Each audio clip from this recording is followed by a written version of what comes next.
अरे रवि, वो तीनों ट्रैक्टर ठीक हो गए क्या? सर वो तो परसों से काम पर लग गए। तो तुमने मुझे बताया क्यों नहीं? मालकिन को राइडिंग सिखलाने में इतना दिमाग न खपाओ कि कुछ याद ही ना रहे। और वो होटल ब्लू स्टार को जो 1000 चूजे भेजने थे, उनका क्या हुआ? वो आज सवेरे ही चले गए सर। सुबह सुबह कहाँ जा रहे हैं? टाउन जा रहा हूँ, आने में देर हो जाएगी। रात के खाने पर इंतजार मत करना। क्या आज टाउन जाना जरूरी है? जरूरी नहीं होता तो जाता क्यों? ब्रिगेडियर माथुर के साथ ब्रिज खेलने का वादा है आज। मगर ब्रिज तो आप और किसी दिन भी खेल सकते हैं। ओ कम ऑन रेणुका, किसी नेगिंग वाइफ की तरह बातें मत करो। ओफो, मैं आपको रोक थोड़ी रही हूँ। मैं तो बस ये कह रही थी कि ब्रिज खेलने के लिए आज की तारीख ठीक नहीं है। क्यों, क्या खराबी है आज की तारीख में? मैं शुभ अशुभ की बकवास के चक्कर में नहीं पड़ता। मालकिन शुभ अशुभ की बात नहीं कर रही है सर, वो बकवास मत करो।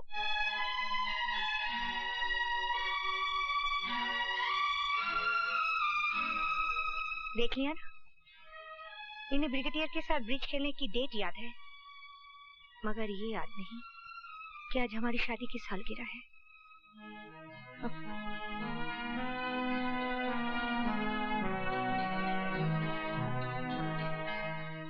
भैया, भैया, भैया। हाँ क्या है? अच्छा, तो आप यहाँ छुपे बैठे हैं और मैं हर जगह खोज आया। पर खोज क्यों रहे हो? मैं जानता था यही होगा। पता है क्या बज रहे हैं? 2। अरे 2 तो रोज ही बजते हैं। और रोज आप नहाते भी हैं और खाना भी खाते हैं मिस्टर रवि यादव। अरे शाबाश, तू तो अंग्रेजी बोलने लगा। अरे जब तू बड़ा होगा ना तो इसी तरह खड़ा होगा कचहरी में, काला कोट डांट के, और योर ऑनर कह के सभी मुकदमे जीत जाएगा। अखबार में तेरी फोटो छपेगी। अरे वो सबसे अच्छे को क्या कहते हैं? बेस्ट। हाँ, बेस्ट वकील। वो तो मैं बन जाऊंगा, मगर आप ये बताइए, 2 यही बजा दिए तो अब नहाएंगे कब और खाएंगे कब? अरे नहाने में कितनी देर लगती है वकील साहब? ये गए कोठरी पर, ये लिया साबुन और तौलिया, ये लपके नदी की तरफ और ये लगाई डुबकी। तो वकील साहब जरा पीठ पे साबुन लगा दो भैया। आ जाओ। आहा, मजा आ गया। हाँ। अरे अरे क्या कर रहा है? गुदगुदी हो रही है। अबे कंधे के नीचे, पीठ पर। हाँ हाँ।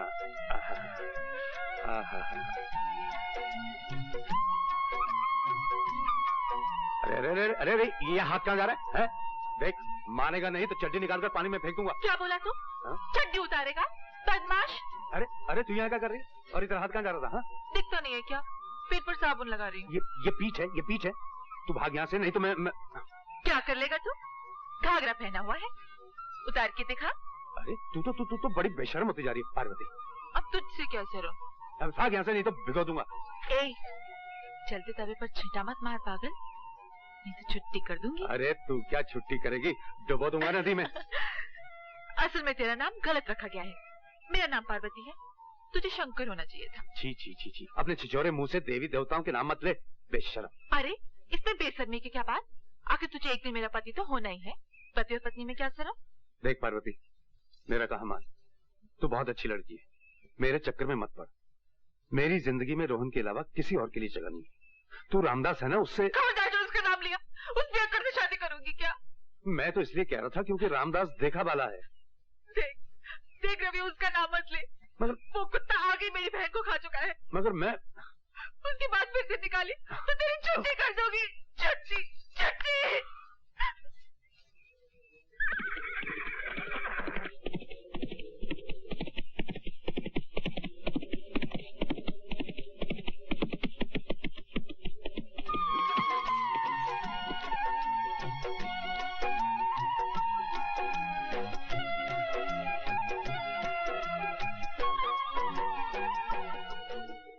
हाँ, कहना ये था कि आज बम्बई से मेरी एक पुरानी सहेली मुझसे मिलने आ रही है, यशोदा गुजराल।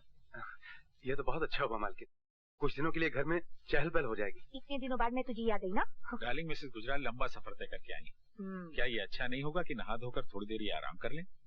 बॉम्बे में ये करती क्या है सिवाय आराम की? अच्छा? बड़ी शानदार हवेली है रेनू, ब्यूटीफुल। तो चल, पहले मैं तुझे हवेली दिखाती हूँ। मुझे तो माफी कीजिए, वैसे भी ये हवेली मुझे ज़बानी याद हो चुकी और फिर मुझे कुछ काम भी निपटाने। चले? चलो। ये तो पूरा महल है। अरे रेनू, तुम तो बिल्कुल महारानियों की तरह रहती हो। अच्छा, मुझे पता नहीं था कि महारानियां भी ऐसे ही रहा करती थी। वैसे वकील साहब क्यों नहीं आए? नहीं, वो तो जरा बिजी वकील हैं। मुलाकातें उनसे कम ही होती हैं। मुकदमों, मुवक्किलों, फाइलों और लॉ बुक्स की भीड़ में गुम हो गए हैं। और गुम न हो तो भी क्या करें, कहाँ जी लगाए। मैं माँ तो बन नहीं सकती, इसलिए उन्होंने अपने आप को वकालत में उलझा लिया है। दौलत और शोहरत ने औलाद की जगह ले ली और मैं अकेली रह गई। तेरी टुम्पा कहाँ है? आती होगी, चल। भाई मैं तो गुम हो जाऊं इतने बड़े घर में, अगर तुम गुम हो जाओ इस घर में तो कैसे ढूंढोगे अपने आप को? रोज ही गुम होती हूँ और रोज ही ढूंढ निकालती हूँ अपने आप को। मालिका का, तुमने मेहमान लोगों को देखा? लोग कहाँ रोहन, खाली एक मेम साहब आई हैं। अकेली? हाँ। कोई लड़का लड़की नहीं? मैंने तो सुना उनकी कोई औलाद ही नहीं। हम कुछ फूल तोड़ ले मालिका का? हाँ, जरूर जरूर। ओ बेटी, क्या नाम है तुम्हारा? रोहन यादव। रोहन यादव? अरे भाई तुम तो कमाल के हो, इतनी छोटी सी उम्र में तुम यादव भी हो गए। पता है मैं तुम्हारी जितनी थी ना तो सिर्फ यशु थी। यही रहते हो तुम? जी, मेरे भैया रवि यादव यही काम करते हैं। सारे घोड़े, सारे ट्रैक्टर, सारा फार्म वही देखते हैं। अच्छा, ये सारी चीजें वही देखते हैं? Yes madam. कौन से स्टैंडर्ड में पढ़ते हो? सब स्टैंडर्ड में। मालकिन की सैलरी आप ही है ना? अच्छा ये बताओ, शरारत करते हो या नहीं? बताओ बताओ। करता हूँ। मैं जानती थी कि तुम शरारत जरूर करते होगे, क्योंकि तुम तो बिल्कुल बाल गोपाल हो। बाल गोपाल? जी ना, बाल गोपाल तो मालिक काका का नाम है। मैं रोहन यादव हूँ, आपको बताया तो था। Oh sorry Rohan. अच्छा चलो अंदर चलो। अंदर? घर के नौकर लोग मुझे अंदर नहीं जाने देते, कहते हैं कि नौकरों के बच्चों का अंदर क्या काम। गधे हैं घर के नौकर। आओ मेरे साथ। आपके जाने के बाद सब डांटेंगे। कोई नहीं डांटेगा, मैं रेणुका से कह जाऊंगी कि मेरे रोहन यादव को कोई नहीं डांटे। क्या वो भी डांटती है? जी ना, मालकिन तो बहुत अच्छी है, टुम्पा भी बहुत अच्छी है, हम लोग खूब खेलते हैं। बस तो फिर क्या डर है, आओ मेरे साथ। आओ आओ बेटा आओ। आओ मेरे बाल गोपाल से मिलिए मिस्टर सिंह। आंटी आपने बड़ा अच्छा किया कि रोहन को लेके आई। आओ रोहन। अरे तुम्हारी पायल तो ग्रामोफोन से भी अच्छी बजती है टुम्पा। चलो ना रोहन। हाँ हाँ जाओ खेलो जाओ।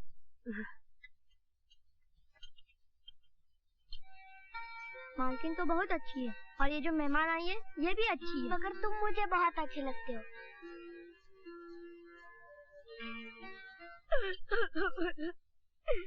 मम्मी मेरी पायल खो गई। नौकरों के बच्चों के साथ खेलोगी तो और क्या होगा? रोहन चोर नहीं है। क्यों? क्योंकि वो तुम्हारे फेवरेट रवि यादव का भाई। पायल इसी लौंडे ने चुराई होगी। बोल इसकी पायल चुरा कर कहाँ रखी है? डैडी ये चोर नहीं है, ये मेरा फ्रेंड है।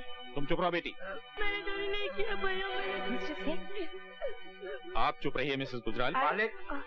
मालिक बिटिया की पायल तो गुलाब के झाड़ में पड़ी मिली है, ये देखिए। जरूर इसी ने छुपाई होगी। मैंने कहा था ना रोहन चोर नहीं है। मैंने चोरी नहीं किया भैया, मैंने चोरी नहीं किया। अरे इसीलिए तो मना करता हूँ, हवेली के अंदर और हवेली के बाहर के फर्क को पहचान रोहन। हम दोनों हवेली के बाहर की चीज है। चल। आपको बच्चे को मारना नहीं चाहिए था।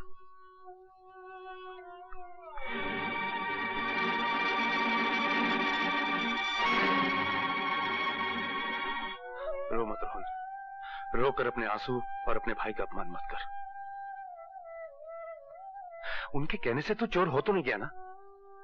तू देख लेना, एक दिन मैं तुझे इतना बड़ा आदमी बनाऊंगा कि जिन लोगों ने आज तेरा अपमान किया है ना, वही लोग तुझे सलाम करने में अपना मान समझेंगे। मैं तो जा ही नहीं रहा था, मगर वो मालकिन की मेहमान मुझे अंदर ले गई। मैं जानता हूँ। मालकिन की मेहमान कितनी अच्छी है ना, वो मुझे बाल गोपाल पुकारती है। बाल गोपाल तो तू है ही। उनका बम्बई हमारे जगदीशपुर से कितना बड़ा होगा ना? बहुत। मुझे वहाँ ले चलोगे ना भैया?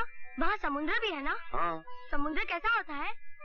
मैंने देखा तो नहीं है, लेकिन मालकिन कहती है जहाँ तक देखो बस पानी पानी दिखाई देता है। मुझे ले चलो ना भैया। हाँ एक दिन जरूर लेके जाऊंगा।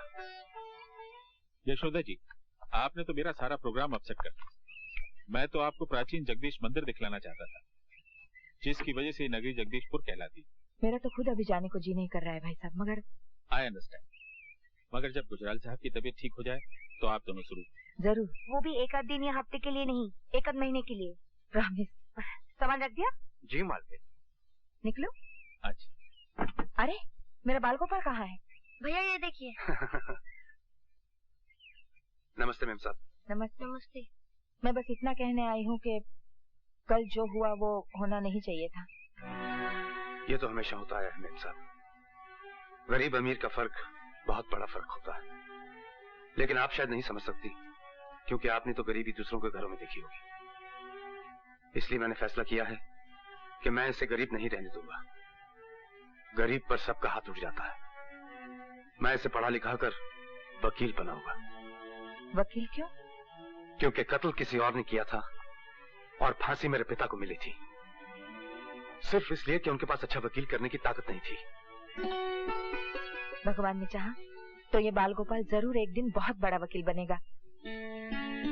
मुझे भूल मत जाना, और अगर मैं ना आ पाऊँ तो मुझसे मिलने बम्बई जरूर आना। आओगे ना? जी। नमस्ते। नमस्ते। यशोदा के जाने के बाद फिर से अकेली हो गई ना। जब तक वो यहाँ नहीं आई थी तब तो मैंने अपने आप को समझा लिया था कि यही अकेलापन ही जिंदगी है, मगर उसकी आंखें चले जाने ने सब कुछ उथल पटल कर दिया। तुम इतने चुप क्यों हो? जी नहीं सुन रहा हूँ मालकिन। सुनते तो तुम पहले भी थे, मगर इतने चुप नहीं लगते थे। क्या बात है? कोई कोई कोई कोई बात नहीं। अरे बातों बातों में हम लोग कितने आगे निकल आए। चलो वापस चलते हैं। नहीं मालकिन। ये क्या बदतमीजी है? मैं आपका हरण करूंगा। मैं आपको किडनैप करूंगा। क्या आप बकवास कर रहे हो? घबराइए नहीं मालकिन, मैं आपको कोई नुकसान नहीं पहुंचने दूंगा। मैंने आपका नमक खाया है ना, जरूरत पड़ी तो आपके लिए जान भी दे सकता हूँ। है क्या मालकिन कि मैं अपनी कमाई से रोहन के लिए कोई भविष्य नहीं खरीद सकता। मालिक के पास ढेर सारे रुपए हैं, मैं उनसे आपकी आजादी का दाम लेकर आपको छोड़ दूंगा और वो रुपए लेकर बंबई चला जाऊंगा। वहां रोहन को खूब पढ़ाऊंगा लिखाऊंगा, बड़ा आदमी बनाऊंगा, ताकि फिर से उसे कोई चोर ना कह सके।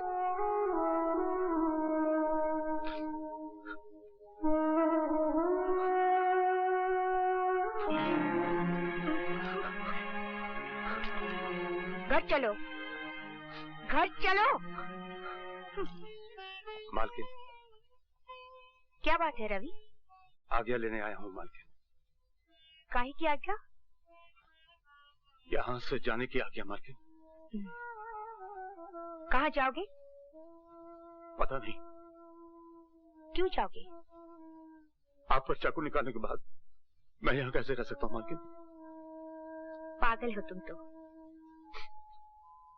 अरे रवि, जो मैं तुम्हारा दर्द ना समझती होती तो आती मालिक से तुम्हारी शिकायत ना करती, तुम्हें पुलिस के हवाले ना कर देती। जाओ, जाके अपना काम करो। जाओ। जी। पागल कहीं का।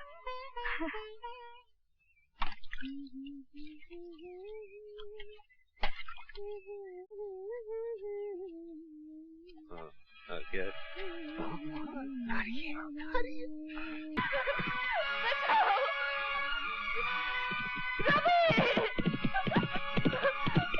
को मार रवि, खत्म कर दे शराबी को, छुट्टी कर दे इसकी।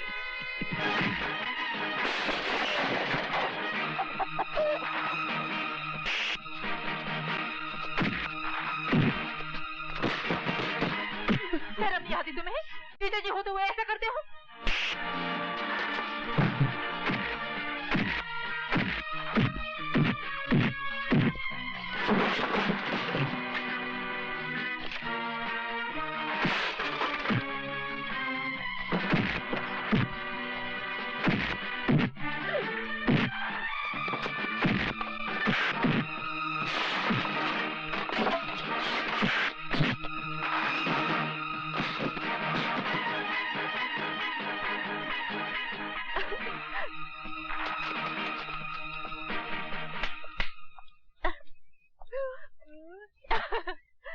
खिड़की दरवाजे बंद करके नहाना सीख।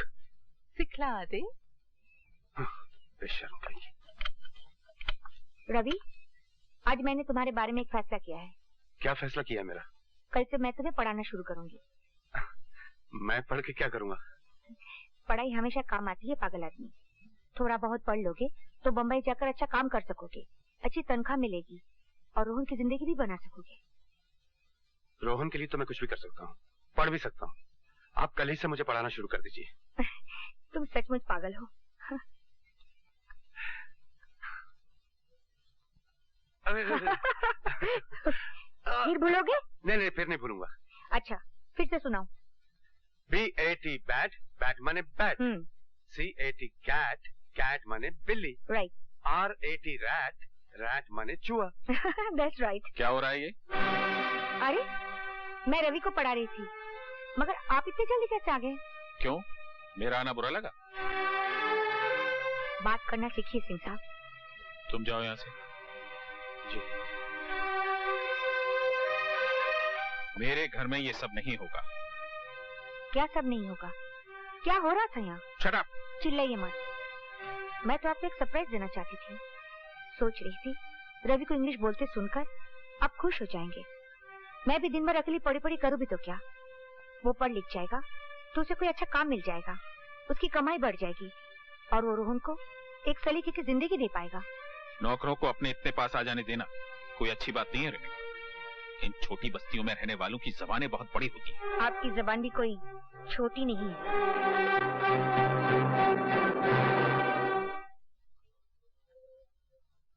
नमस्ते मालकिन। रवि, क्या तुम कभी अपने आप से बातें करते हो? दिन में ख्वाब देखने का क्या फायदा मालकिन? लेकिन बात क्या है? जिंदगी में बहुत जहर फैल गया है रवि। अब तो सांस भी लेना मुश्किल हो गया है। अपने घोड़े से कहो मुझे किसी ऐसे ख्वाबों की बस्ती में ले चले जहाँ मुझे चैन मिले। न जाने आजकल मनोहर सिंह को क्या हो गया है। बिल्कुल अंधा हो गया है। सारे शहर को मालूम है कि रवि का इसकी बीवी के साथ क्या चक्कर है।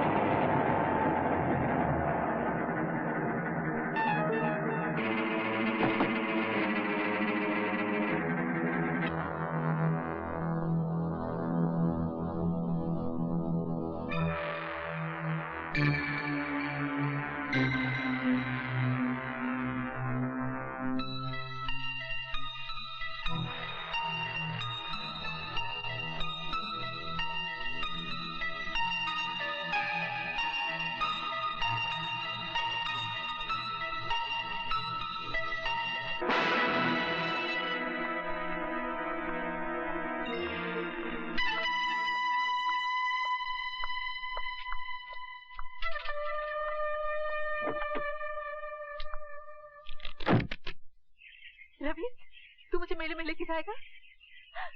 बहुत प्यार करता है ना मुझसे। मेरी तरफ देख, मैं पहनी हूँ घाघर चोली, गाँव की गोरी।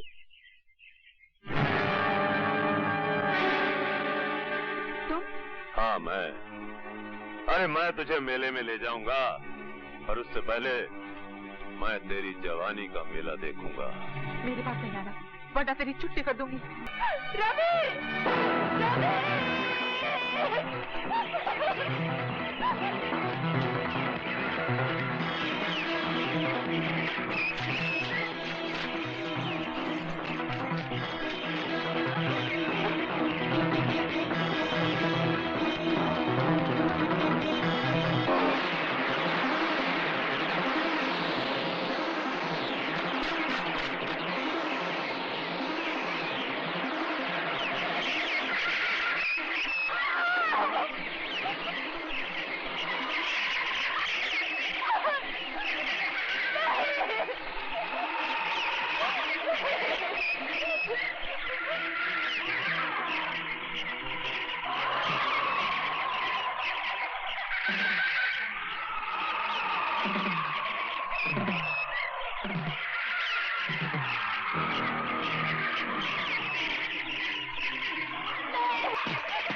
हमारा कहना है कि तुमने खुद मुलजिम रवि यादव को पार्वती देवी के साथ बलात्कार करते हुए देखा।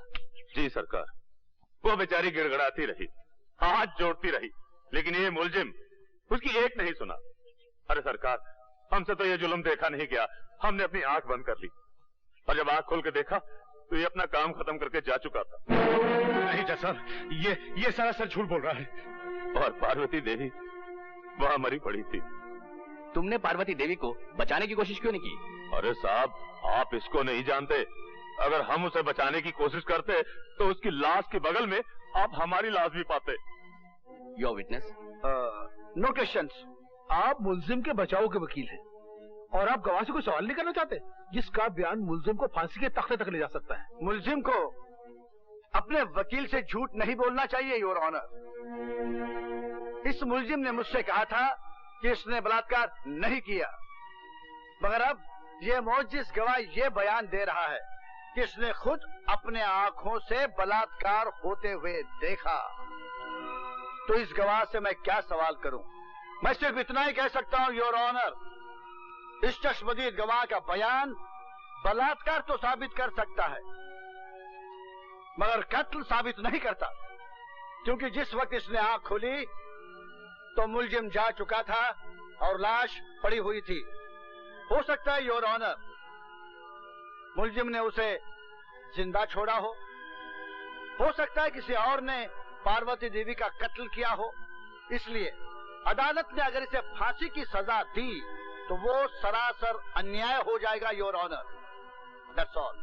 ये आपने कैसा वकील खड़ा किया रवि के लिए, जो खुद अपनी क्लाइंट के खिलाफ बोल रहा है? ऐसी बातें अदालत में नहीं की जाती। मगर वो तो घर चलकर बात कर लेना। सरकार कत्ल का जुर्म पूरी तरह साबित नहीं कर पाई, इसलिए ये अदालत इसे कत्ल की पूरी सजा नहीं दे सकती। लिहाजा ये अदालत इसे 12 साल कैद बामुशक्कत की सजा देती है।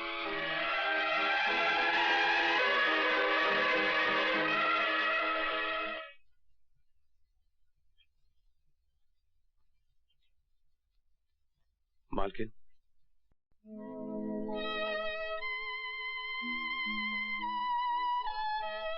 मेरे तो कुछ समझ में नहीं आ रहा है कि ये सब क्या हो गया है। मुझे ऐसा लगता है जैसे मैं ही तुम्हारी दोषी हूँ। ये आप क्या कह रही हैं मालकिन? हाँ, मैंने तुम्हारे मालिक से 1000 बार कहा कि रवि निर्दोष है, कोई अच्छा सा वकील करो, मगर वो... ये दोष निर्दोष का चक्कर ही नहीं है मालकिन, तो वकील क्या कर लेता? ये तो नसीब का चक्कर है मालकिन। आप भी बेबस हो गई और मालिक भी। आप तो चाहती थी कि मैं पढ़ लिखकर अच्छा आदमी बनूं, मगर नहीं। बनता भी कैसे? ये जेल जो लिखी थी नसीब में, ये धारीदार कपड़े जो लिखे थे। पर आप बिल्कुल चिंता मत करना मालकिन, ये सजा तो मैं काट ही लूंगा। मुझे चिंता है तो सिर्फ रोहन की। वो वहां बिल्कुल अकेला रह गया ना मालकिन। अकेला क्यों हो गया होगा? मैं नहीं हूँ क्या? मैं उसकी देखभाल करूंगी। उसका भविष्य मेरे पास तुम्हारी अमानत है रवि, तुम इसकी बिल्कुल चिंता ना करो। अगली बार जब मैं तुमसे मिलने आऊंगी तो उसका पक्का बंदोबस्त करके आऊंगी। अगर ऐसा हो गया ना मालकिन, तो मुझे जिंदगी से कोई शिकायत नहीं रहेगी, क्योंकि आज तक मैंने जिंदगी से अपने लिए कुछ मांगा ही नहीं। जो कुछ मांगा रोहन के लिए मांगा, और जो कुछ मांगूंगा रोहन के लिए मांगूंगा।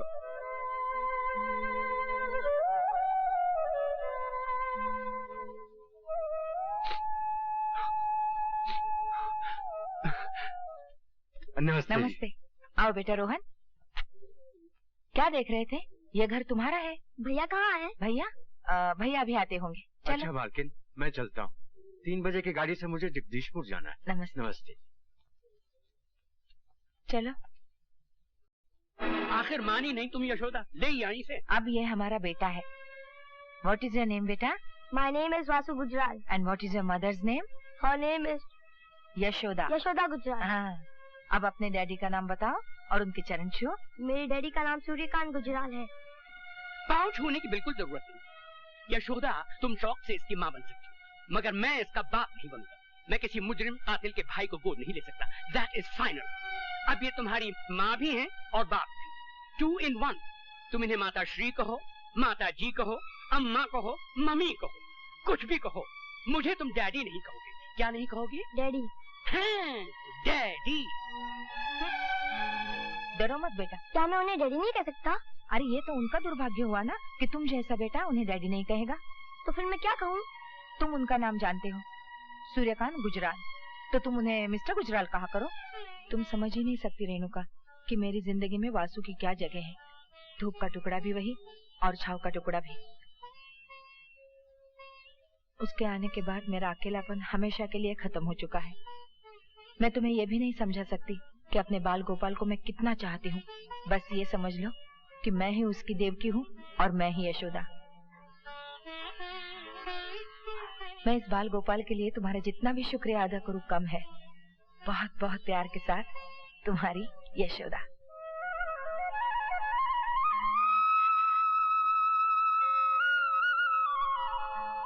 रवि, ये जानकर तुम कितने खुश होगे कि रोहन अपनी जिंदगी की कामयाबी की तरफ तेजी से बढ़ रहा है। जो जिम्मेदारी तुमने मुझे सौंपी थी उसे पूरा होते देखकर मुझे ऐसा लग रहा है कि मेरा वचन पूरा हो गया हो।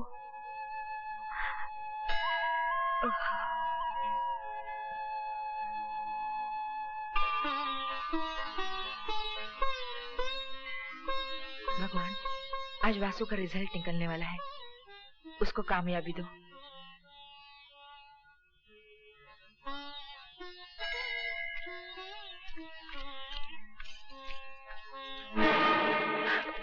देवा निकालो। अगर मेरे वासु को पता चल गया ना। वासु क्या कुरुक्षेत्र, अर्जुन को गीता का उपदेश देने।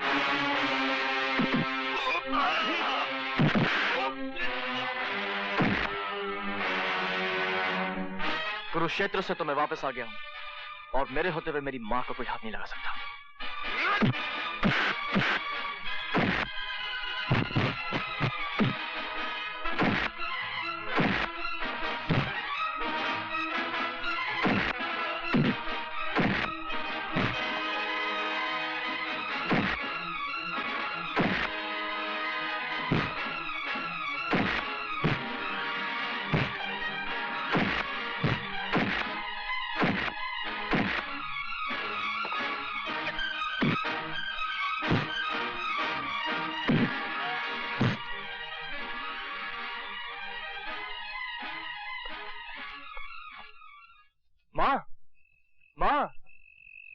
क्या शरारत की है जो मेरे पांव छू रहा है? माँ, मैंने इम्तिहान पास कर लिया है। अब मैं भी वकील बन गया हूँ। मैं बहुत खुश हूँ। आज तूने मेरे ख्वाबों को सच्चा कर दिखाया। सुना तुमने?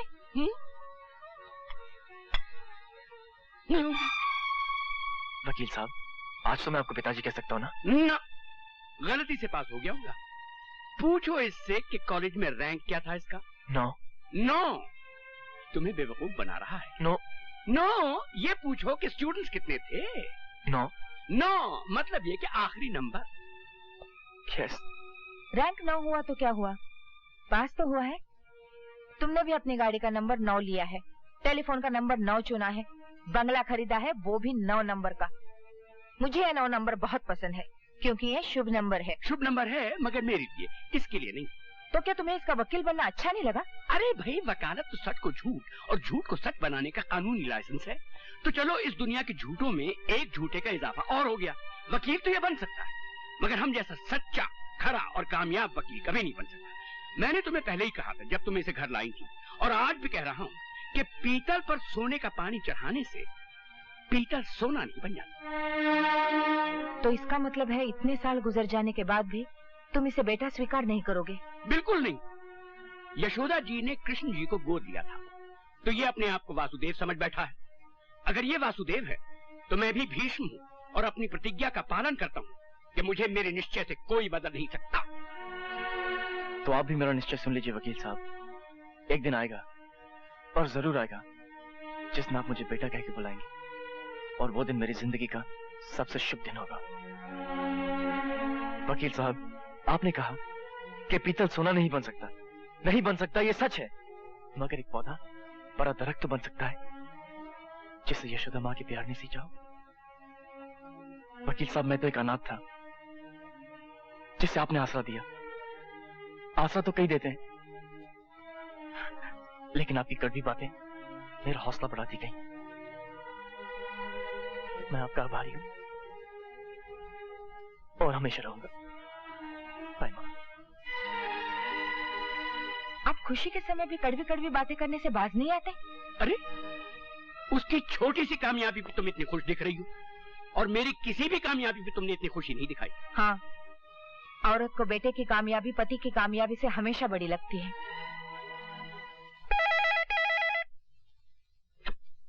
हेलो वासु, क्या कर रहे हो यार? कुछ नहीं यार, मिस्टर गुजराल को मेरा पास होना अच्छा नहीं लगा।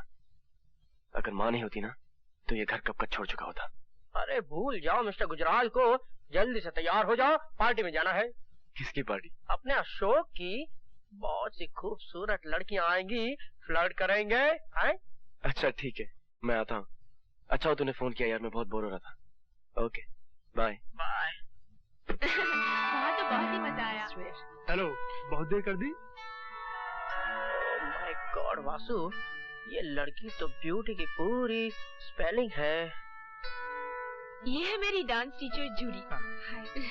How are you? फाइन, आइए। Nice party. Quite good. Ashok की पार्टी हमेशा ऐसी होती है। इनसे मिलिए, ये पायल है। हाय, ये है जूडी मार्टिन, मेरी फ्रेंड और डांस टीचर। हाय। वासुदेव गुजराल, पता नहीं तुम्हें मुझसे मिलकर खुशी हुई है नहीं, मगर मुझे तुमसे मिलकर बहुत खुशी हुई है। वो क्यों? क्योंकि तुम इस दुनिया की दूसरी सबसे ज्यादा खूबसूरत लड़की हो। Thanks for the compliment. मगर पहली सबसे ज्यादा खूबसूरत लड़की कौन है? मेरी माँ।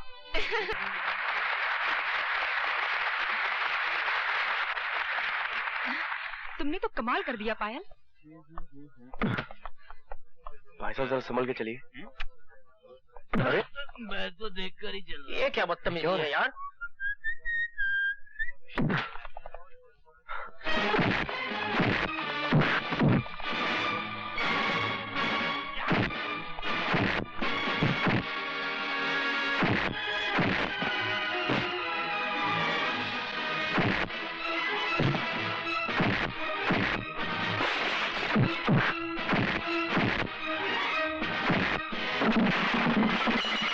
गुजराल, मैं अशोक बोल रहा हूँ, आप जल्दी से आ जाइए।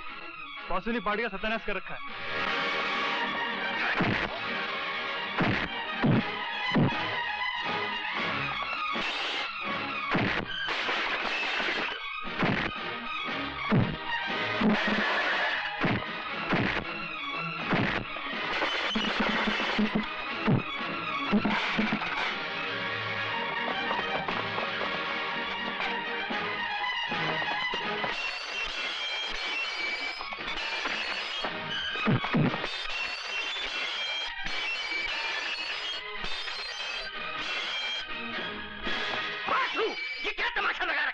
मिस्टर गुजराल, मैंने तो कुछ नहीं किया है।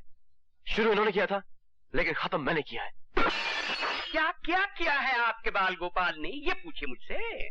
तुम तो हमेशा उसके पीछे हाथ धो के पड़े रहते हो। पार्टी का सत्यानाश कर दिया उसने, और बर्तन तोड़ने में तो दुनिया में उसका कोई मुकाबला नहीं कर सकता। He is a world champion. क्या शटाशट प्लेटें फेंकी हैं। होटल का बिल कम से कम 15 या 20 हजार का होगा। जी नहीं मिस्टर गुजराल, 8,624 रुपए 80 पैसे का बिल था, वो मैंने एक दोस्त से उधार लेकर अदा कर दिया। Thank you very much. मगर वासु, माँ, बर्दाश्त की भी हद होती है। मैं जान सकता हूँ कि आप क्या बर्दाश्त कर रहे हैं? सॉरी मिस्टर गुजराल, मगर इस वक्त मैं अपनी माँ से बात कर रहा हूँ। देखा आपने, सुना? वासु, मुझे यकीन है जो कुछ भी तुमने किया वो मजबूर होकर ही किया होगा। Thank you mummy, thank you very much. मगर अब मैं मिस्टर गुजराल के साथ नहीं रह सकता। पागल मत बनो। अरे इनकी बातों का बुरा क्या मानना, इन्हें तो काट खाने का शौक है। नहीं माँ, अब मैं आपकी जिंदगी में इल्जाम बनकर जीना नहीं चाहता। अब आप मुझे अपने पांव पर खड़े होने की इजाजत दे दीजिए। मिसेस गुजराल, ये जो मांग रहा है दे दीजिए ना इसे। ये अपने पांव पे खड़ा होना चाहता तो खड़ा होने दीजिए। ऐसी बातें करते हो तुम। माँ, मिस्टर गुजराल ठीक कह रहे हैं। क्या तू मुझे छोड़कर चला जाएगा? तुम ये कैसी बातें कर रही हो माँ? मैं तो तुम्हारी ममता की परछाई हूँ। तुमसे अलग तो मेरा कोई वजूद ही नहीं। तुम मुझे जब भी पुकारोगी अपने पास पाओगी।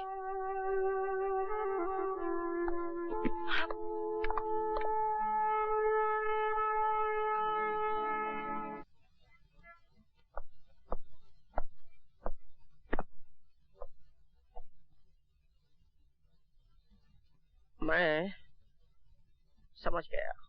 क्या समझे? यही कि उस काले कोट की हर जेब खाली है।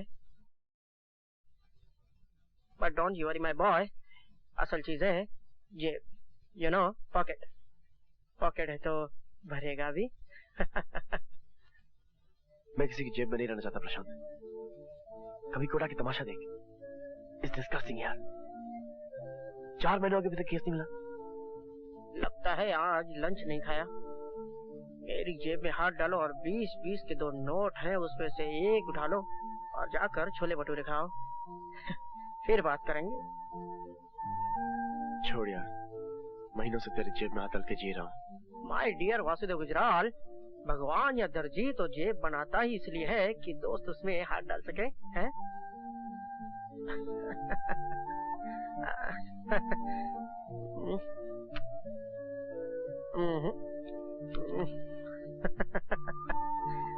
चलता हूँ। जिस तरह से आज तुमने लंच नहीं खाया, उसी तरह आज मैं डिनर नहीं खाऊंगा। एक कॉफी और हो जाए, क्योंकि वो बात जिसका सारे फसाने में जिक्र नहीं अभी तक खत्म नहीं हुई। कॉफी दो।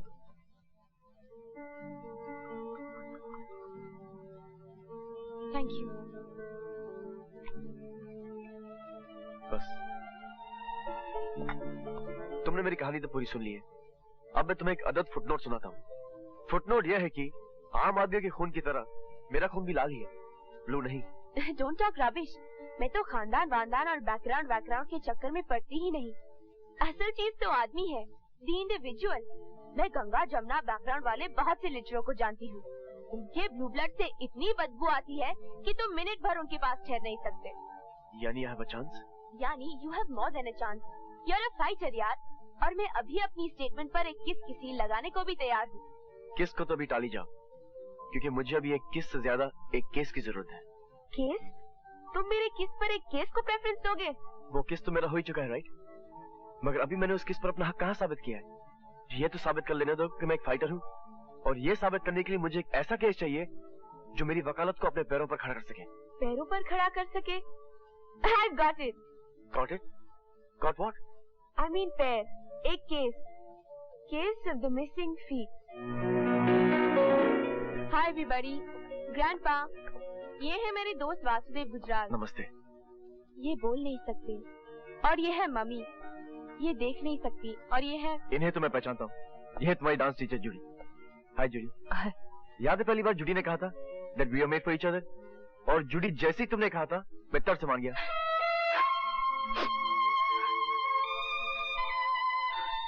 So Judy, how's life? How's your dancing life? Life? Dancing life? Sorry Judy, मगर मैंने तो ऐसी कोई बात नहीं कही। जूडी की जिंदगी से डांस निकल चुका है वासु। मगर ये हुआ कैसे? एक ड्रंक ट्रक ड्राइवर इसे कुचलता हुआ निकल गया। ये 4 घंटे तक वहाँ पड़ी रही। फिर कहीं पुलिस आई और इसे अस्पताल ले गई। जब इसे होश आया तो इसकी टांगे काटी जा चुकी थी। इन्होंने तो पुलिस को ट्रक का नंबर भी बताया, मगर पुलिस दूसरे जरूरी काम में उलझी हुई थी। मैंने भी जिद पकड़ ली कि ये केस यही नहीं खत्म होगा, और अल्टीमेटली पुलिस को ये केस कोर्ट तक ले जाना पड़ा। मगर सामने वाले बहुत पैसे वाले थे। जज पर दबाव पड़ा और जज ने जूडी की कटी हुई टांगों का कॉम्पेंसेशन 20,000 ठहराया। अगर ये कॉम्पेंसेशन ठीक है तो कोई बात नहीं, ठीक नहीं है तो फिर लड़ो ये केस। लड़ोगे? हाँ लड़ूंगा, और जीतूंगा भी। जूडी, इस एक्सीडेंट का कोई गवाह है? हाँ वासु, हाँ 2 गवाह है और एक उसका ग्राहक। वो बेचारी गाड़ी से उतरकर आई भी, और उसका ग्राहक पुलिस लेने गया, मगर वो आया ही नहीं। तो क्या वो गवाही देने आई थी? क्या बात करते हो वासु? फिर जूडी के वकील को गवाही लेना नहीं आया होगा। जूडी, एफआईआर किस पुलिस स्टेशन में लिखवाई गई थी? Nagpada police station. नागपाड़ा। मगर मेरी मानिए तो आप इस केस में हाथ मत डालिए। क्यों? क्योंकि रत्नाबाई को आप नहीं जानते। उसकी ताकत और उसकी पहुंच को मैं अच्छी तरह जानता हूँ। रत्नाबाई जो कुछ भी हो, कानून से बड़ी तो नहीं होगी इंस्पेक्टर सामंत। पता नहीं। खैर, उनका कद नाप कर आपको बता दूंगा। फिलहाल आप मुझे उनका पता बताइए। देखो साहब, वो हरामी असली पुलिस वाला अफसर है, बीवी बच्चे वाला भी है। वो साला ट्रक ड्राइवर को पहचान लिया था। अच्छा? अपना इज्जत बचाने को भाग गया था सेठ। घर वाली को कैसे बोलता मेरे साथ उस टाइम क्या कर रहा था। ये इज्जत भी बड़ी लफड़े वाली चीज है सेठ। उसका नाम क्या है और रहता कहाँ है? यरवड़ा जेल में ड्यूटी कर रहा है। नाम धनीराम है, पंचाला खवचतायच नाही. Vasudev Gujral, please sit down. Thank you. हाँ तो कहिए मिस्टर गुजराल, मैं आपकी क्या सेवा कर सकता हूँ? एक केस के सिलसिले में आपको थोड़ा सा कष्ट देना था. मुझे? जी हाँ, क्योंकि आप चश्मदीद गवाह हैं. मैं बॉम्बे के किसी केस में चश्मदीद गवाह हूँ? That's right. चश्मदीद गवाह होने का मतलब ये कि केस क्रिमिनल है. That's right. क्या केस है? पहले आप मुझे ये बताइए कि आप चंपा नाम की किसी सड़क छाप लड़की को जानते हैं? It's none of your business, mister Gujral. That's right, mister Vinayak. मगर इन दैट केस मुझे आपको समन करना पड़ेगा, और वो मैं करना नहीं चाहता, क्योंकि कुछ ही दिनों में आप रिटायर होने वाले हैं और आपका सर्विस रिकॉर्ड बेदाग है. मिस्टर विनायक, मैं अपना होमवर्क करके आया हूँ. मुझे आपसे सिर्फ इन्फॉर्मेशन चाहिए, और वो भी ऑफ द रिकॉर्ड, वरना खामखा आपकी घरेलू जिंदगी गड़बड़ हो जाएगी. Thank you. मिस्टर विनायक, कुछ दिनों पहले आपने ग्रांट रोड पर एक कार एक्सीडेंट देखा था. ग्रांट रोड पर? याद कीजिए, चंपा भी आपके साथ थी.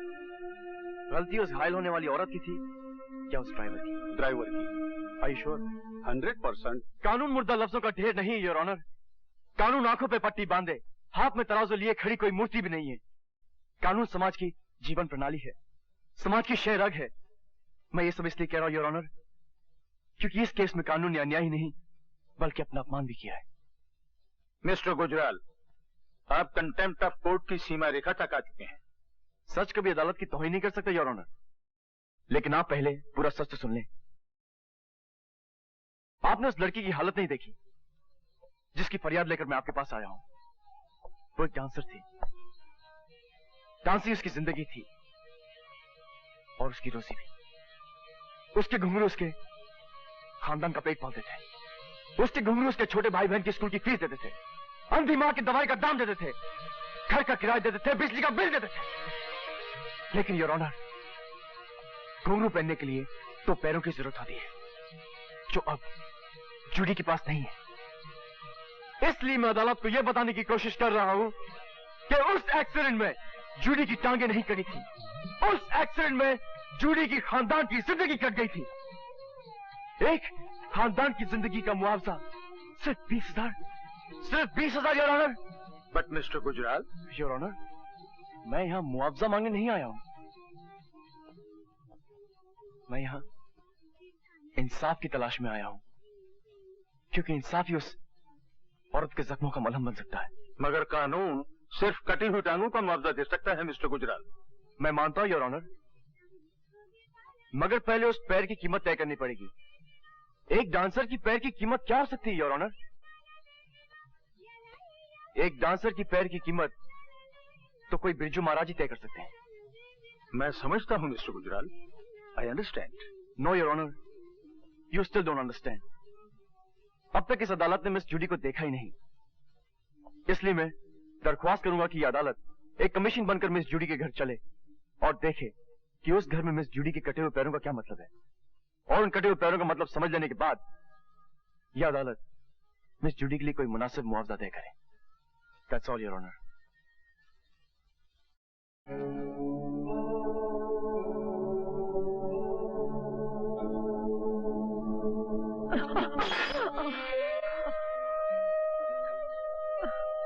ये तुमने क्या किया मम्मा?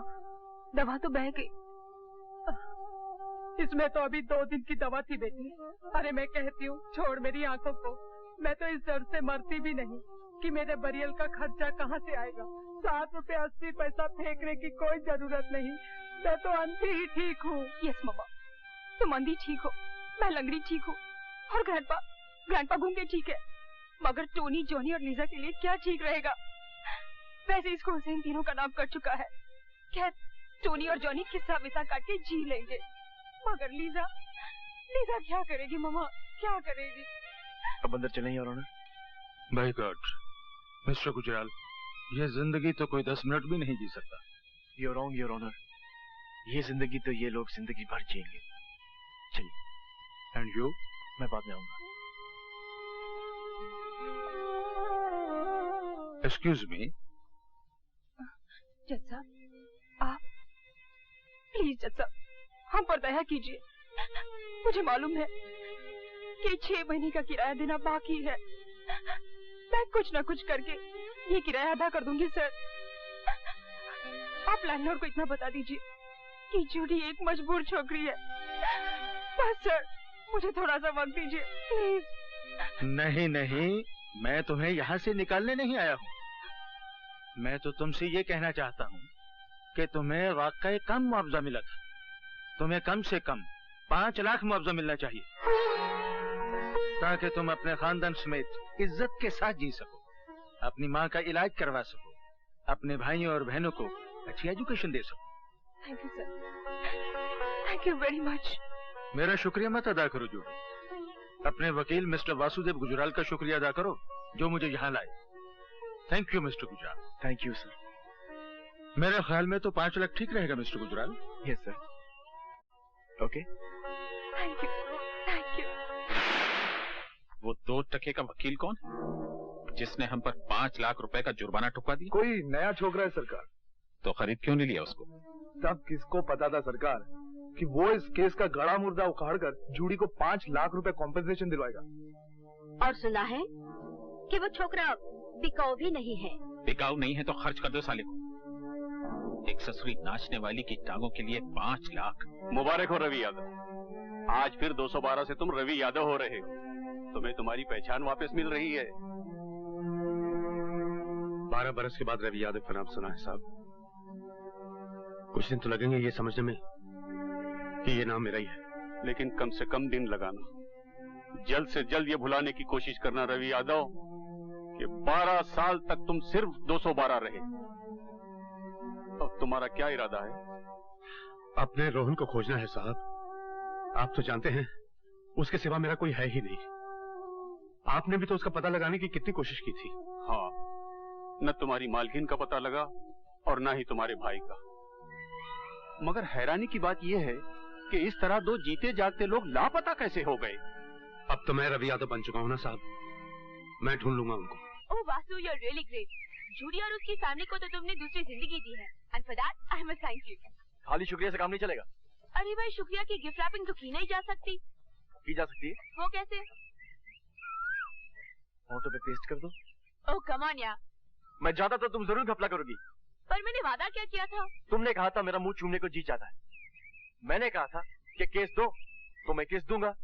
अब क्योंकि मैं वो केस जीत चुका हूँ, इसलिए मैं अब किस दूंगा नहीं बल्कि किस लूंगा।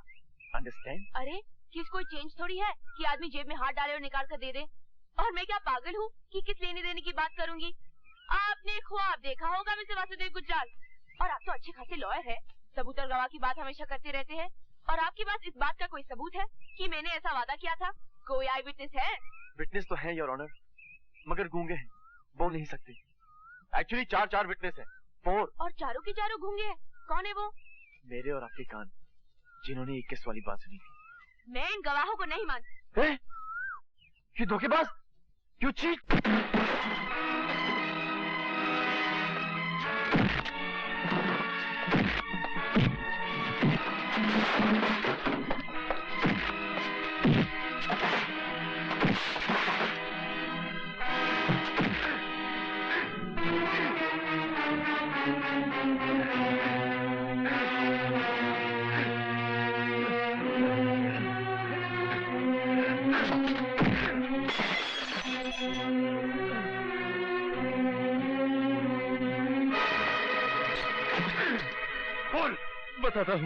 बताता हूँ, मालिक ने मुझे माल खिलाया था कि मैं तुम्हें बीच से हटा दूं। क्यों? उन्हें शक हो गया था कि मालकिन का तुम्हारे साथ टाका भिड़ा हुआ है। मालकिन से? अरे वो तो मेरे लिए देवी समान है। अरे जब आदमी बड़ा हो जाता है ना भैया, तो रास्ते छोटे पड़ जाते हैं। मालिक को शक था, बस बात खत्म। बोल, पूरी बात बोल। बताता हूँ, पूरी बात बताता हूँ। तू मुझे ब्लैकमेल करेगा नमक हराम? हम तो अंग्रेजी जानते भी नहीं मालिक।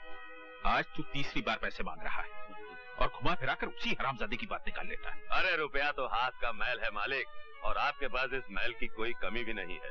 भगवान मालकिन को जिंदा रखे, बस चेक की तरह काटते जाइए आप उन्हें। जरा सोचिए तो कैसी कैसी खिदमत की है मैंने आपके वास्ते। उस रवि यादव को 12 साल के लिए दूर कर दिया मालकिन से। पहले पारों के साथ बलात्कार करना पड़ा आपके वास्ते, फिर उसका कत्ल करके रवि यादव को कत्ल और बलात्कार में फंसाना पड़ा आपके वास्ते। अरे इतने बड़े काम के लिए 10, 20, 50 हजार की हैसियत क्या है? इस बार 20,000 दे दीजिए, फिर नहीं मांगूंगा। याद रख, तेरी चोर का एक सिरा मेरे हाथ में है। चिल्लाइए मत मालिक, अगर आप नहीं देंगे तो मालकिन से ले लूंगा। जलील आदमी, तूने उस मासूम लड़की के साथ बलात्कार किया, तूने उसे कत्ल किया और अपना जुर्म उड़ा दिया रवि को। तुम्हें रवि की इतनी फिक्र क्यों है? तुम चुप रहो, तुमसे तो मैं पुलिस स्टेशन से लौटने के बाद ही बात करूंगी। तू मेरे साथ पुलिस स्टेशन चल और चलकर अपने जुर्मों का इकबाल कर कि उस बलात्कार और कत्ल से रवि यादव का कोई ताल्लुक नहीं था। मगर जो मैं सच बोला तो मालिक भी फंस जाएंगे मालकिन। तू चलता है या मैं चलाऊं गोली? तू चल के सच बोल, सच के लपट में चाहे जो भी आ जाए। तू तो किराए की छुरी है जग्गू, कातिल तो तेरी मालिक ही है, सजा उन्हें मिलनी ही चाहिए। तू चल।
एक्सीडेंट के बाद मालकिन भी बच गई और सुना है हवेली के पुराने नौकर विष्णु के यहाँ रहती है।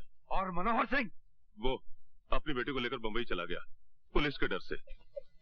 आइए।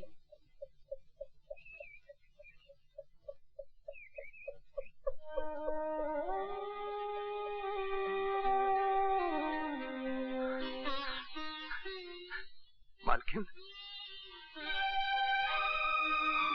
मालकिन, आपको जिंदा देखकर मैं खुशी से पागल हो रहा हूँ।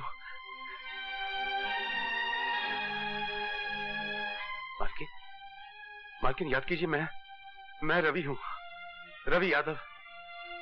अभी अभी जेल से छूट के आया हूँ। मैंने कभी तुम्हें देखा ही नहीं। मैं आपके यहाँ नौकरी किया करता था मालकिन। आप मेरे साथ घोड़े पर सवारी करने जाया करती थी और आपको सवारी करते देखकर मेरा छोटा भाई रोहन हंसा करता था। वो छोटा सा रोहन आपकी टुम्पा का दोस्त। टुम्पा कहाँ है मालकिन? मेरा भाई रोहन कहाँ है?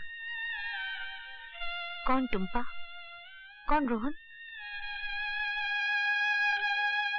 मैं किसी रोहन और टुम्पा को नहीं जानती। ऐसा मत कहिए मालकिन, ऐसा मत कहिए। याद कीजिए मालकिन, भगवान के लिए याद कीजिए। आपने मुझसे वादा किया था कि मेरे जेल से छूट के आ जाने तक आप रोहन का ख्याल रखेंगी। कहाँ है मेरा भाई रोहन? याद कीजिए मालकिन, बताइए ना। हमारे वैद्य ने बहुत कोशिश की बेटे, पर इसकी याददाश्त वापस नहीं आई। तुम इसे शहर ले जाओ और किसी अच्छे डॉक्टर को दिखाओ।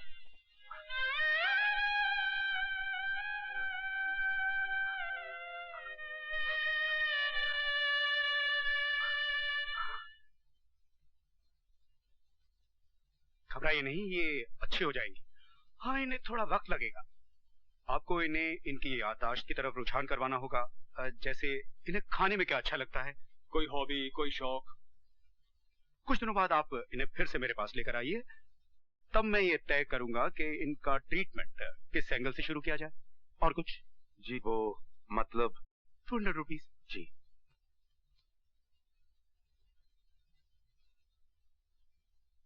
चलिए मालकिन। Thank you doctor. You welcome.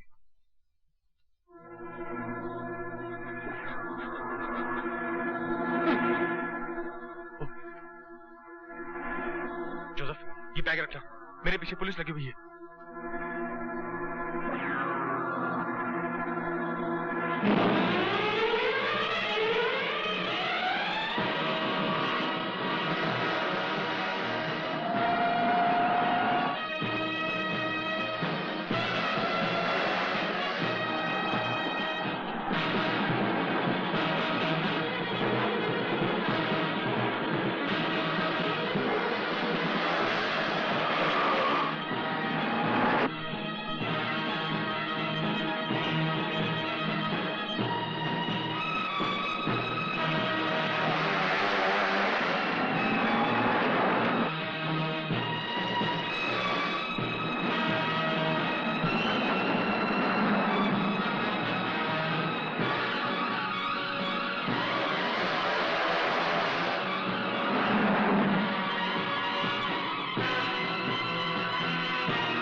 चलो बैठो।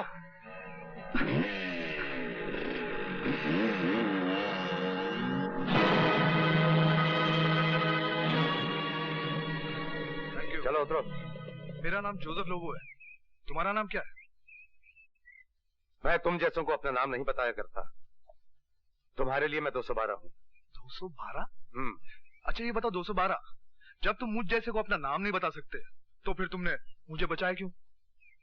मैं 1 नंबर का आदमी हूँ और तुम्हारे पास 2 नंबर का माल है। अच्छा, मतलब तुमने मुझे नहीं इस बैग को बचाया। आदमी तेज भी हो, काम के भी हो। अब तुम मुझे वो कहावत सुनाओगे कि जान है तो जहान है। ये लो। अपना गंदा बैग अपने पास रखो। अपनी जान बचाने की मजदूरी निकालो। 10,000 रुपए। 10,000? मेरी जान की कीमत उससे कहीं ज्यादा है 212। 10,000 निकालो, मुझे देर हो रही है। जानते हो इस बैग में कितना माल है? 80 लाख के हीरे और 10 लाख कैश। अब भी सिर्फ 10,000 लोगे? बहुत बकते हो तुम। 10,000 रुपए निकालो और अपना रास्ता नापो। कमाल के आदमी हो। 4 दिन मेरे साथ काम करो, करोड़पति बना दूंगा।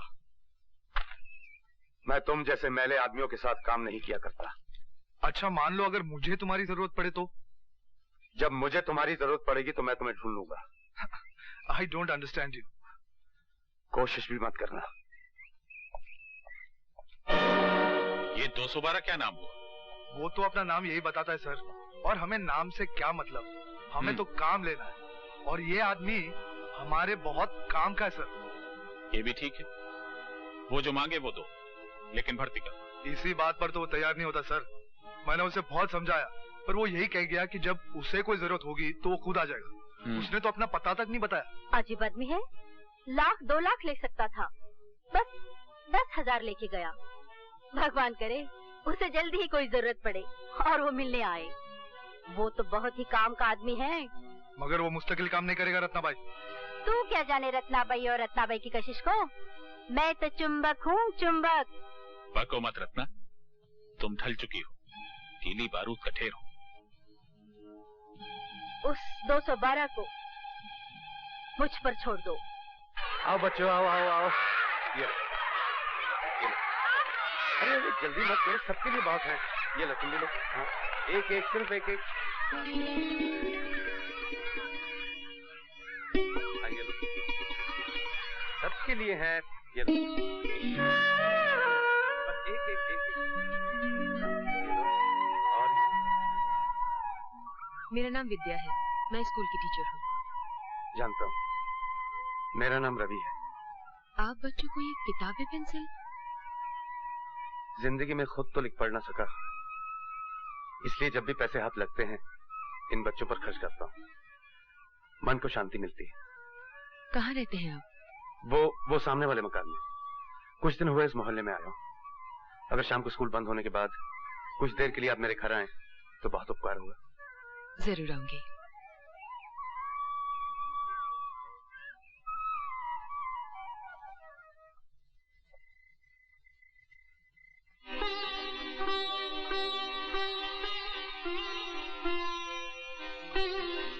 अरे मालकिन, आपने अभी तक खाना नहीं खाया?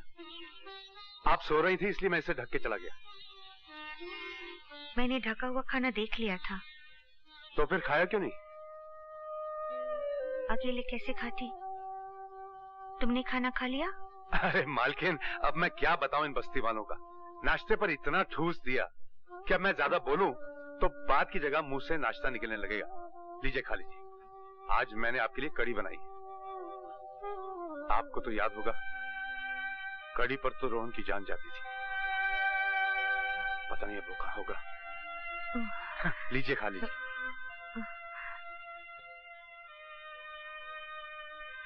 अच्छा,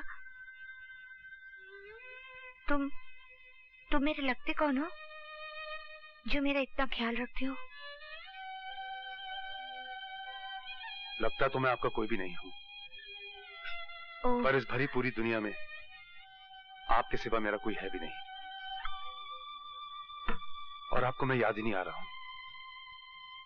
मैं रवि हूं मालकिन, रवि।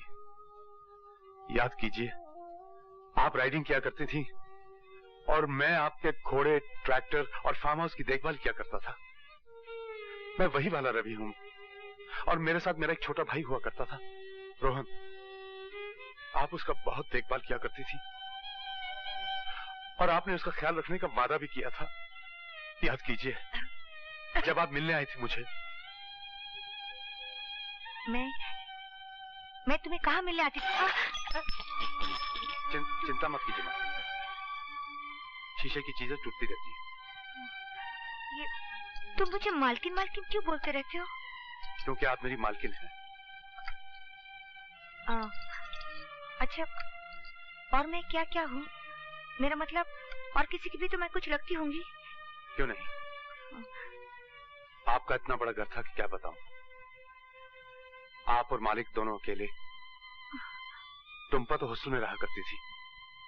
ये टुम्पा कौन? नमस्ते। नमस्ते। मैं स्टूडेंट्स की किताबों का शुक्रिया अदा करने आई थी। बैठी ना। और हाँ, ये बिल्कुल वैसी किताब है, BAT bat, CAT cat, RAT rat, जो आप मुझे पढ़ाया करती थी। और ये रैट तो आपने झल्लाकर मुझसे 100 मर्तबा लिखवाया था। और आपने कहा था कि Ravi, You are a rat, तुम चुहे हो। Excuse me, Excuse me, Excuse me और Pardon me, ये भी आप कहा करती थी।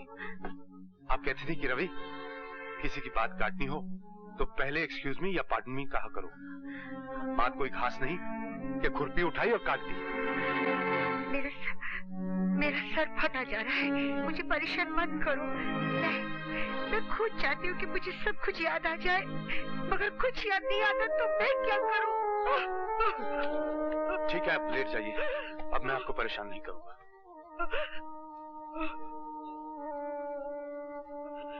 आप बैठिए, मैं चाय बना के लाता हूँ। चाय वाय छोड़ी, मैं घर चलती हूँ। बाहर इतनी जोरदार बारिश हो रही है, आप घर कैसे जाएंगे? बारिश का क्या पता कब रुके। मैं आपको छोड़ देता हूँ।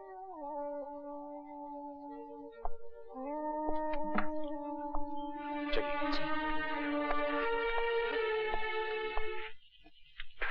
एक बात पूछूं? हाँ हाँ पूछो। आप जिन्हें मालकिन कहते हैं, वो कौन है? मेरी मालकिन थी। उनके बड़े से घर में मैं एक छोटा सा नौकर हुआ करता था और मेरा एक छोटा भाई था। आपके भाई कहाँ है? मालकिन की यादों की किसी गली में। और मालकिन? मालकिन और मेरे बीच 12 बरस का एक सन्नाटा है। ना उनका कोई रहा और ना ही कोई मेरा। मुझे सब कुछ याद है और उन्हें कुछ भी याद नहीं। उनकी यादों के साथ मेरा भाई रोहन भी गुम हो गया है। उनकी यादें मिले तो मेरा भाई रोहन मिल जाए। और ये 12 बरस का सन्नाटा क्यों? मैं जेल में था। जेल? गवाहों का कहना था कि मैंने एक लड़की के साथ बलात्कार किया और फिर उसे मार डाला।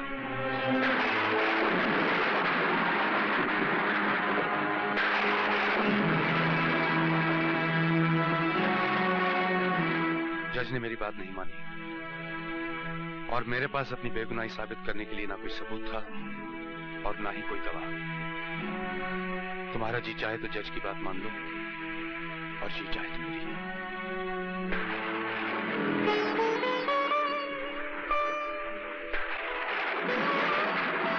मैं जज की बात नहीं मानूंगी। चलो, मेरी बेगुनाही को मानने वाले 1 से 2 हो गए। पहली मालकिन और दूसरी तुम। जिंदा रहने के लिए ये बहुत है।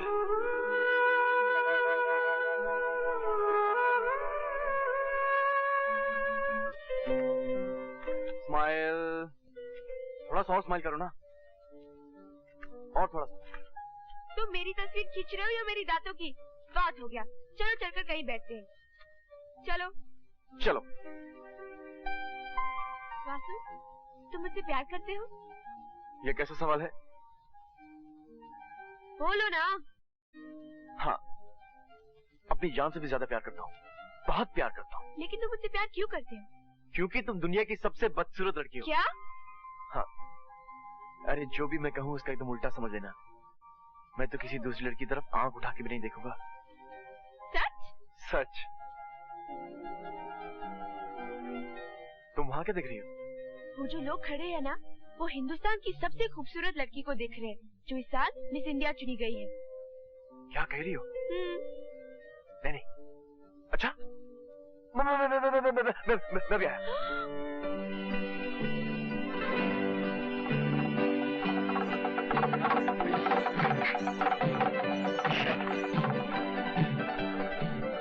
क्या मजाक है पायल? क्यों? अभी अभी तो कह रहे थे कि किसी लड़की की तरफ आंख भी नहीं उठाओगे और मिस इंडिया का नाम सुनते ही भाग गए। तुम सब लड़के एक ही जैसे हो। अब मैं तुम्हारी शक्ल भी नहीं देखूंगी। Good bye mister Gujral. Payal, तुम लड़की में यही तो खराबी होती है, जरा जरा सी बात पे रूठ जाती हो। अच्छा बाबा, मुझे माफ कर दो। अब मैं किसी लड़की की तरफ आंख उठाकर भी नहीं देखूंगा, चाहे वो बंदरिया ही क्यों ना हो। ओह, क्या हुआ? आंखें क्यों बंद की है? वहाँ एक लड़की पास हो रही थी इसलिए।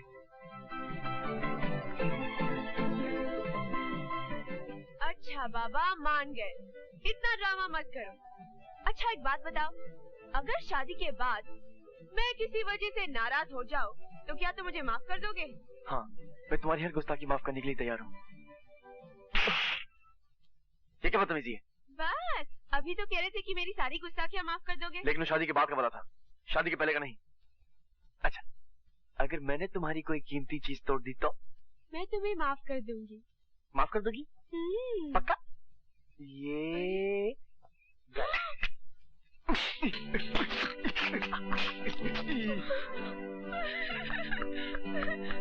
तुमने क्या कर दिया? डैडी ने मुझे प्रेजेंट दिया था।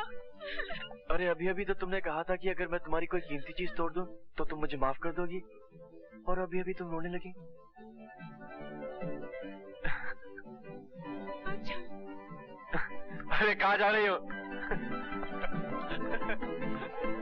अगर मैं इस बोतल से बियर पी लूं तो आपको कोई एतराज है? वैसे तो मैं पीती नहीं। नहीं, मुझे कोई एतराज नहीं है। एक क्या, तो पी जाओ। ऐसे होना चाहिए। तुम कोई गलती करो, मैं तुम्हें माफ कर दूं। मैं कोई गलती करूं, तुम मुझे माफ कर दो। इसी को तो प्यार कहते हैं। Very good.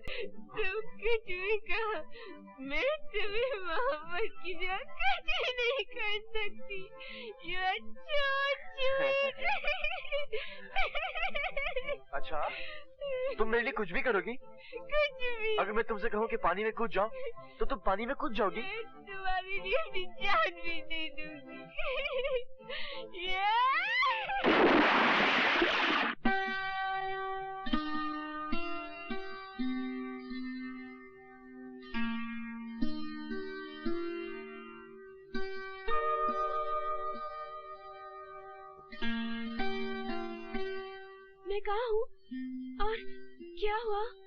मैं एक डाक बंगले के अंदर हूँ और जो कुछ भी हुआ उसके बारे में कहते हुए मुझे शर्म आती है।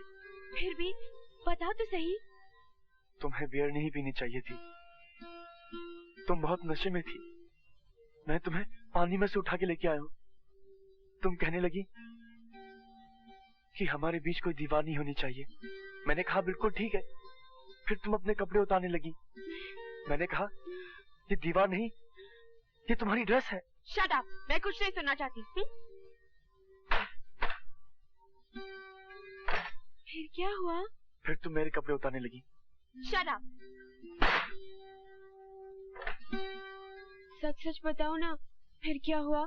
फिर वो हुआ जो शादी के बाद होना चाहिए था। इसलिए बेहतर यही होगा कि हम किसी मंदिर में जाएं और फौरन शादी कर लें। नहीं वासु, मैं अपनी नजरों से गिर चुकी हूँ। मैं मर जाऊंगी। मैं इस बेशर्मी को नहीं बर्दाश्त कर सकूंगी। मैं खुदकुशी कर लूंगी। पायल, पायल, पायल, मैं तो मजाक कर रहा था। कोई आदमी भला अपने ही घर में चोरी करता है क्या? इतना घटिया मजाक मैं तुम्हारी शक्ल भी देखना नहीं चाहती। हाँ? अरे बाप रे। मतलब ये कि अपनी प्राइम विटनेस यानी अपनी इकलौती विटनेस को ये लोग लोकेट करने की कोशिश कर रहे हैं, मगर मैं तो ये कहूंगा कि ये विटनेस लोकेट हो ही नहीं पाएगी क्योंकि ये बलात्कार हुआ ही नहीं। ये झूठा मुकदमा तो सिर्फ धीरेन्द्र ठाकुर को बदनाम करने के लिए किया जा रहा है। और रही इस सती सावित्री की बात, तो उसका पता तो बहुत से लोगों के पास होगा। आई सबमिट योर ऑनर कि जब तक ये औरत इस अदालत में पेश नहीं की जाती, मैं ये मानने को तैयार नहीं कि ये बलात्कार हुआ। और मेरी गुजारिश है कि इस मुकदमे को खारिज कर दिया जाए। मैं सरकार को 10 दिन की मोहलत देता हूं।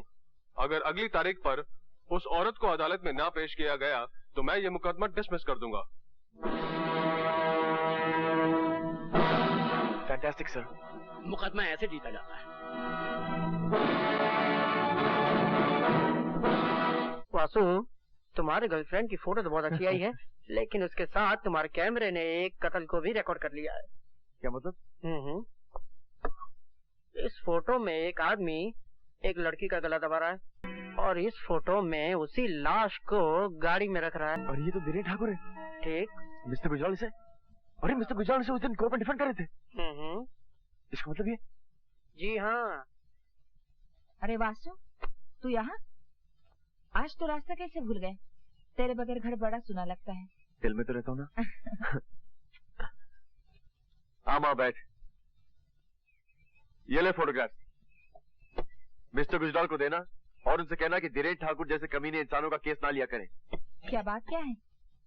वो जो फोटोग्राफ देखेंगे ना तो खुद समझ आएंगे कि सच्चाई क्या है। झूठ मत बोलिए। ये तस्वीर देखी आपने? अब मेरी बात सुनिए। मैं कोई धर्मात्मा नहीं हूँ, मगर ऐसे गंदे केसेस मैं कभी नहीं देता। मगर चूंकि मैं आपका वकील रह चुका हूँ, मैं फीस लिए बिना आपको एक मशवरा दूंगा। आप इकबाल जुर्म कर लीजिए। फॉर ए चेंज सच बोल जाइए, तो हो सकता है कि फांसी की जगह आपको उम्र कैद हो जाए। मैं आपको 24 घंटे की मोहलत देता हूँ। तब तक आपने इकबाल जुर्म नहीं किया तो मैं इस तस्वीर का नेगेटिव खुद पुलिस के हवाले कर दूंगा। समझे? आज आपने मेरी आंखें खोल दी गुजराल साहब। मैं तो इस योग्य भी नहीं कि मनुष्य कहा जाऊं। जानवरों में मुझे फांसी की सजा मिलनी चाहिए। मुझे 24 घंटे की मोहलत मत दीजिए गुजराल साहब। मुझे अभी पुलिस स्टेशन ले चलिए ताकि वहां जाके मैं अपना कन्फेशन कर लूं। हो सकता है 24 घंटे के भीतर मेरे अंदर का राक्षस जाग बैठे और मुझे फिर से बहका दे। मैं आपके आगे हाथ जोड़ता हूँ गुजराल साहब, मुझे अभी ले चलिए और अपने सामने इकबाल जुर्म करवा दीजिए। मैं आपका ये एहसान नई जिंदगी में भूलूंगा ना अगले जन्म में। गुजराल साहब प्लीज प्लीज मुझे ले चलिए। ठीक है, चलता हूँ। मैं तो उस आदमी का भी शुक्रिया अदा करना चाहूंगा जिसने आपको ये तस्वीरें दी। कौन है वो देवता? Vasudev. Hello hello Mrs Gujral, मैं धीरेन्द्र ठाकुर बोल रहा हूँ। आपके पति परमेश्वर इस वक्त मेरे कब्जे में है और मेरे कुछ नेगेटिव आपके चहेते बेटे वासुदेव गुजराल के पास है। अगर आप अपने पति की खैरियत चाहती हैं तो वो नेगेटिव्स अपने बेटे के हाथ मुकेश मिल भेज दीजिए, समझी? हाँ, एक बात और सुनिए, पुलिस को इन्फॉर्म करने की बेवकूफी मत कीजिएगा। हो सकता है कि मुझे जेल हो जाए, हो सकता है कि मुझे फांसी भी हो जाए। मैं आपके हाथ सिर्फ आपके पति की लाश आएगी।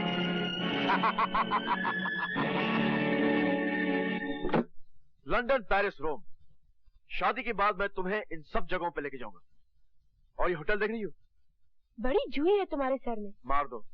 ये होटल देख रही हो?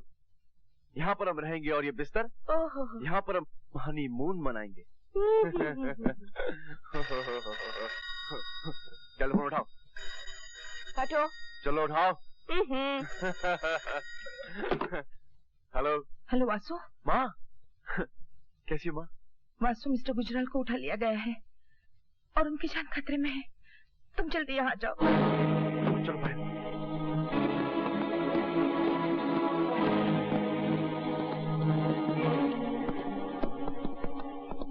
मिस्टर गुजराल किडनैप हो गए? हाँ। मगर क्यों? उन लोगों ने मुझे धमकी दी है कि वो तुम्हारे वाले नेगेटिव और उसके सारे प्रिंट्स अगर उन्हें नहीं दिए गए तो वो। रोइए मत मम्मी, किसी को मार डालना खिलवाड़ थोड़ी है। खिलवाड़ है पायल, मगर तू रो मत माँ। मैं मिस्टर गुजराल को बचाकर तेरे पास ले आने का वादा करके जा रहा हूँ। और जब भी बेटा अपनी माँ से वादा करता है तो उसे पूरा करता है, या फिर उस वादे को निभाने की कोशिश में मर जाता है। आओ पायल।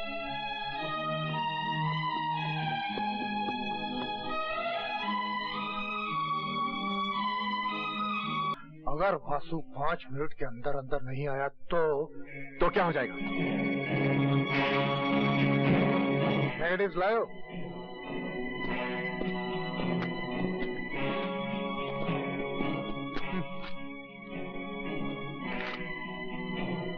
ये क्या है? इस कागज से अपना काला मुंह साफ कर।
यशोदा, डॉक्टर ने आराम करने के लिए कहा है। भगवान तुम्हारी उम्र लंबी करे। तुमने जो कुछ भी मेरे लिए किया है मैं उसे जिंदगी भर भूल नहीं सकती। ये तो मेरा फर्ज था माँ। अच्छा, अब मिस्टर गुजराल ठीक ठाक है, मैं चलता हूँ। तुमसे ये किसने कह दिया कि गुजराल साहब ठीक ठाक है? गुजराल साहब तो मर गए बेटे। ये तो तुम्हारे डैडी हैं। आपको ये वर्ड सुनने की आदत नहीं है मिस्टर गुजराल। मैं तो आपको डैडी कहने के लिए तरस गया था, मगर आप ही ने मुझे कहने नहीं दिया। मुझे माँ की गोद तो मिल गई, मगर आपका साया नहीं मिला और मैं धूप में जीने का आदी हो गया। अब अगर मैं आपको डैडी कहना भी चाहूं तो क्या पता मुझे कहना आएगा भी या नहीं। कह के देखो बेटा। हाँ बेटे, ये समझ लो कि तुम्हारे डैडी कहीं बाहर गए हुए थे, आज वापस आ गए। इस लफ्ज की आवाज सुनने को मेरे कान तरस गए।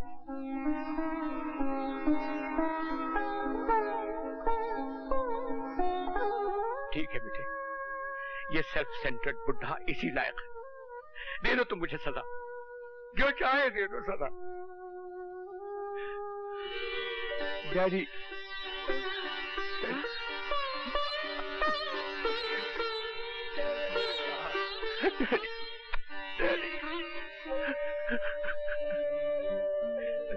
अब क्यों रोते हो? अभी तक तुम एक अधूरे खानदान के अधूरे बेटे थे। माँ थी मगर बाप नहीं था, आज तो बाप भी मिल गया। नहीं, मैं अब भी अधूरा हूँ। आप तो मिल गए, लेकिन भैया अब तक नहीं मिले। मिल जाएंगे बेटे, मिल जाएंगे। जैसे तुम्हें तुम्हारे डैडी मिल गए, वैसे तुम्हारे भैया भी मिल जाएंगे और हमारा खानदान पूरा हो जाएगा। रो मत। अच्छा ये बताओ कि ये फूल जैसी लड़की कौन है? ये पायल है। मतलब ये कि क्यों मासू? भाई ये मेरा घायल होना तो बहुत मुबारक हुआ। पहले बेटा मिल गया और अब बहू। मैं तो यहाँ से निकलते ही तुम्हारे डैडी के साथ बात करूंगा और बात पक्की करूंगा। चट मंगनी पट ब्याह। अच्छा वासु, एक बात बताओ, मेरी ऐसी कौन सी चीज थी जो तुम्हें भा गई और तुम मुझ पर फिदा हो गए? पायल, सच पूछो तो तुम्हें कोई भी अच्छी चीज नहीं है। न जाने मैं तुम्हें अपना दिल क्यों दे बैठा। अगर ऐसी बात है तो मैं तुम्हारी शक्ल नहीं देखूंगी। अरे भड़को नहीं। अब मैं सोचता हूँ तो महसूस करता हूँ कि तुम्हारी काफी चीजें अच्छी हैं। मसलन तुम्हारे लंबे लंबे खूबसूरत बाल, और तुम्हारी ये गोरी गोरी पेशानी, और तुम्हारी झील सी नीली आंखें जिनमें डूब जाने को जी करता है, और तुम्हारी ये 2 गुलाबी होंठ। तुमने मेरी नाक के बारे में कुछ नहीं कहा? हाँ, और तुम्हारी ये 1.5 फुट लंबी नाक। वासु, ऐसी बकवास करोगे तो पिट जाओगे। अच्छा बाबा, तुम्हारी ये सुराईदार गर्दन, और तुम्हारे ये 2 बड़े बड़े। शर्म नहीं आती ऐसी बातें करते हुए? पायल, तुम्हारे दिमाग में सिर्फ गंदगी भरी हुई है। मैं तो तुम्हारे इन 2 बड़े बड़े हाथों की बात कर रहा था जिनमें तुमने एक कंगना पहना है। तुम क्या गर्दन हिलाने से काम नहीं चलेगा पापा, हाथ मिलाना पड़ेगा, क्योंकि ये मेरा बेस्ट फ्रेंड है वासु गुजराल, जिसकी वकालत ने बॉम्बे में धूम मचा रखी है। कोई धूम नहीं मचा रखी सर। आप तो जानते ही होंगे कि पायल की आदत है बड़ा चढ़ा के बात करने की। जी नहीं, मैं हमेशा ठीक बात कहती हूँ। अच्छा पापा, आप ही बताइए, मैं केस की मिसाल देती हूँ। मेरे केस तुम्हारे वासु के बस के नहीं है बेटा। खैर, फिर भी ये इतनी तारीफ कर रही है तो एक आध केस तुम्हें जरूर हो। थैंक यू सर, मगर मैं यूं गिरे पड़े मिल जाने वाले केस नहीं लेता सर। बहुत तेज हो। वकील कानून की धार होता है सर, और अगर धारी तेज न हो तो कानून जुर्म की जड़ें कैसे काट पाएगा। ठीक है, कभी तुम्हारी धार भी देख लेंगे। तुम्हारे डैडी अभी तक नहीं आए। मिस्टर सिंह, मुझे गुजराल कहते। हेलो। अब आप गुजराल अंकल से बातें कीजिए पापा। वासु को तो मैं अपना मिनी सूट दिखाने जा रही हूँ। आओ वासु। हाँ हाँ, बड़ों की बातों में बच्चों का क्या काम। क्यों mister Singh? I don't know, मुझे तो ये भी नहीं पता कि हम दोनों बात क्या करने वाले हैं। अरे भाई तुम जाते क्यों नहीं, जाओ ना। हा? आप खड़े क्यों हैं? बैठिए ना। क्योंकि आपने मुझे बैठने के लिए कहा ही नहीं। आई एम सॉरी, बैठिए। जी, मुझे ये बच्चे काफी सीरियस लगते। क्यों मिस्टर सिंह? ये जनरेशन तो सीरियस होना जानती नहीं मिस्टर गुजराल। मैं उस सीरियसनेस की बात नहीं कर रहा। तो फिर किस सीरियसनेस की बात कर रहे थे आप? बढ़ा चढ़ा के बात करने की मुझे आदत नहीं है। अदालत में भी मैं कम बोलता हूँ, ऑलवेज टू द पॉइंट। ये मेरा बेटा वासु है ना, ये मुझसे भी बड़ा और अच्छा वकील बनेगा। अखबार वाले तो फिदा हैं इस पे, हर रोज कोई ना कोई राइट अप छपता रहता है। रत्ना बाई रोडवेज का जो कॉम्पेंसेशन केस था ना, वो मेरे बेटे वासु ने ही जीता था। उन हरामियों के हलक से उसने कॉम्पेंसेशन उगलवा ही दिया।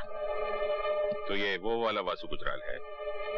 100%। और एक पॉलिटिकल लीडर की कातिलाना चालों से भी इसने मुझे बचा कर निकाल दिया। खैर छोड़िए बात। वासु मेरा सगा बेटा नहीं है। हुआ ये कि मेरी बीवी की एक सहेली जगदीशपुर में रहा करती थी। ये उनको वहीं दिखा। इसका बड़ा भाई वहां नौकर था, तो एक मर्डर और रेप केस में उसे सजा हुई। ये बेचारा रह गया यतीम, छोटा सा लावारिस। मेरी बीवी को तरस आया, उसने गोद ले लिया। कहने का मतलब ये कि मेरा खून का नहीं है, मगर हमारा ब्लड ग्रुप एक है। और अगर ये मेरा सगा बेटा भी होता तो मैं इससे इतनी ज्यादा मोहब्बत न करता। ब्लड तो अब कौन मानता है गुजराल साहब? पेरेंट्स का फर्ज तो ये है कि वो अपने बच्चों की खुशी चाहे। तो फिर पंडितों की जबान में इसका मुहूर्त निकलवा दूं? मेरी तरफ से तो बात पक्की है, लेकिन जरा फैमिली पुरोहित से पूछना पड़ेगा। Give me a couple of days. Sure. पंडितों के हुक्म के बगैर तो इस मुल्क में कंप्यूटर भी नहीं चलते। हम आप क्या चलेंगे?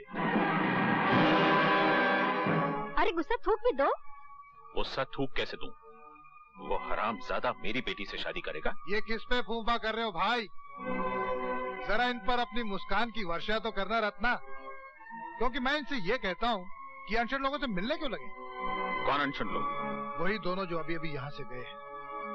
अब तुम मेरे दुश्मनों से दोस्ती करोगे तब तो फिर बात नहीं जमेगी। अरे भाई, उन्हीं हरामजादों पर तो अब तक मेरा खून खौल रहा है। उस लौंडे की हिम्मत तो देखो, मेरी बेटी से शादी करेगा। मेरे टुकड़ों पर पलने वाला वो शख्स मेरी बेटी से शादी करेगा। उस जूडी को भी 5 लाख उसी ने दिलवाए। मैं तो कहता हूँ उन दोनों को गोली मरवा दो।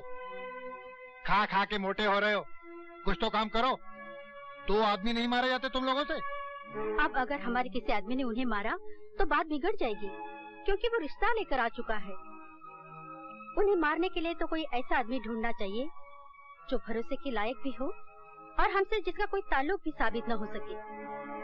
वो 212 कैसा रहेगा? तुम्हारा ये तीर बिल्कुल निशाने पर बैठा है रत्ना। ये 212 कौन है?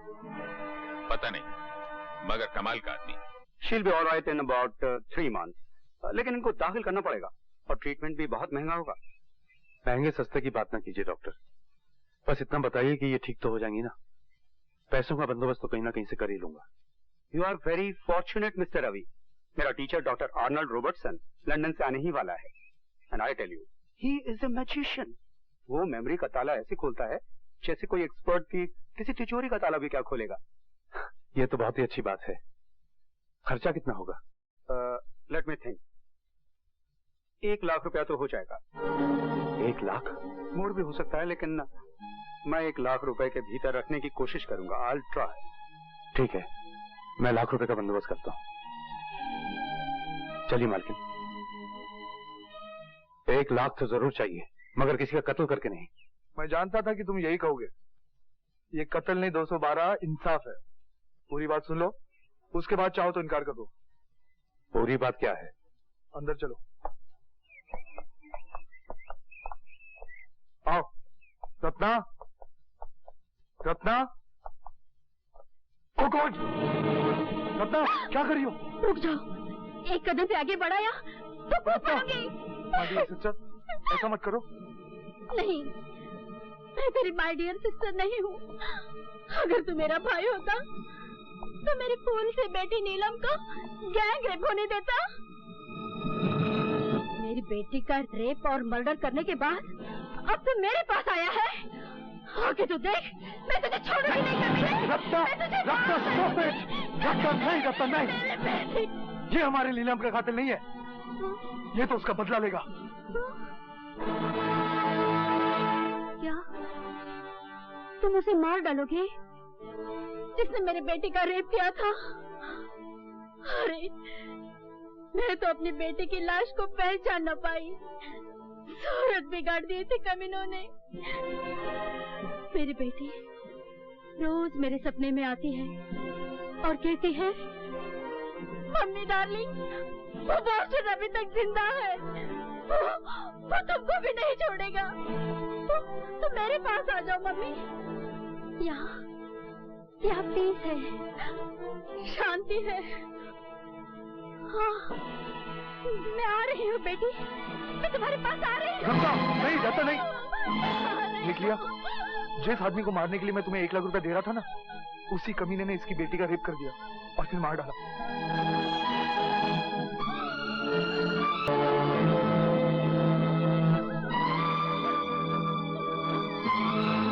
अब भी अगर तुम कत्ल नहीं कर सकते तो ठीक है। कौन है वो जानवर?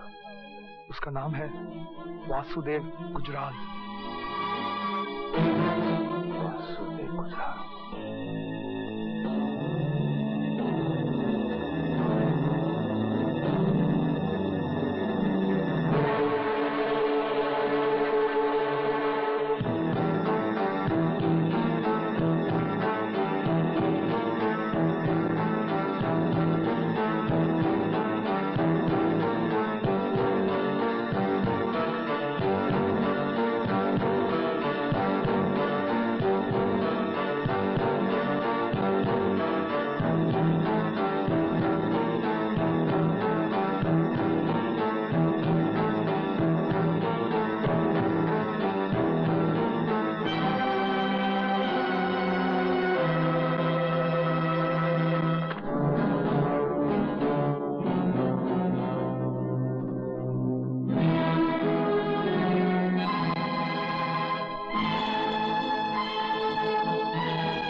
वासुदेव गुजराल बन के घूम रहा है शहर में और मैं अपने भाई को ढूंढता फिर रहा हूँ। और मेरे बदनसीबी देख, तुझे खोज भी रहा था और तुझी को मारने भी आ गया। मुझे माफ कर दे रोहन, मुझे माफ कर दे। अब मैं तो इस शहर में भी नहीं रहूंगा, किसी को ये ना पता चल जाए कि तू सदा याफ्ता रवि का छोटा भाई है। तू वासुदेव गुजराल बन के ही रह मेरे रोहन, तू वासुदेव गुजराल बन के ही रह।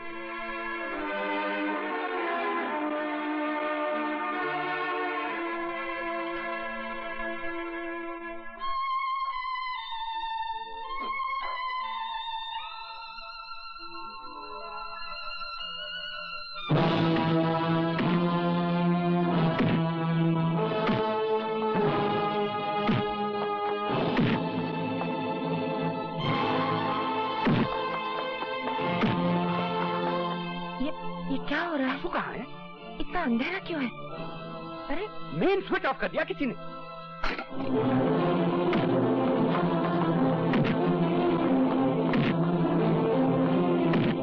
वासु! वासु! रुक जाओ बेटे, इसे और मत मारो। ये अपने आप को डिफेंड नहीं कर रहा, केस बिगड़ जाएगा। ये मुझे धीरेन ठाकुर का आदमी लग रहा है, वो है बड़ा काइया। कितनी तैयारी के साथ भेजा है इसे। तुम इसे फौरन पुलिस के हवाले कर दो। तुझे तो मैं कम से कम 10 बरस के लिए जेल भिजवाऊंगा। 2 साल कम क्यों कर दिए वकील साहब? इसे मैंने कहाँ देखा है? प्लीज यशोदा। नहीं, मैं सच कह रही हूँ, ये चेहरा मेरा देखा हुआ है। रेणुका जी, आपका रवि फिर गिरफ्तार हो गया। मेरा रवि? मेरा तो कोई है ही नहीं। वो रवि रेणुका जी, रवि जो आपकी सेवा कर रहा है। उस पर कत्ल करने की कोशिश का इल्जाम लगा है। क्या आपका रवि किसी का कत्ल कर सकता है? मगर रवि है कौन? अपनी याददाश्त की खिड़कियां खोली रेणुका जी। आप गांधारी की तरह बंधी हुई अपनी आंखों पर खोई हुई याददाश्त की पट्टी खोलने की कोशिश तो कीजिए। मैं जा रही हूँ उसकी जमानत करवाने। भगवान के लिए अपनी जिंदगी की उलझी हुई जोड़ का सिरा खोज लीजिए रेणुका जी। ये कई जिंदगियों का सवाल है।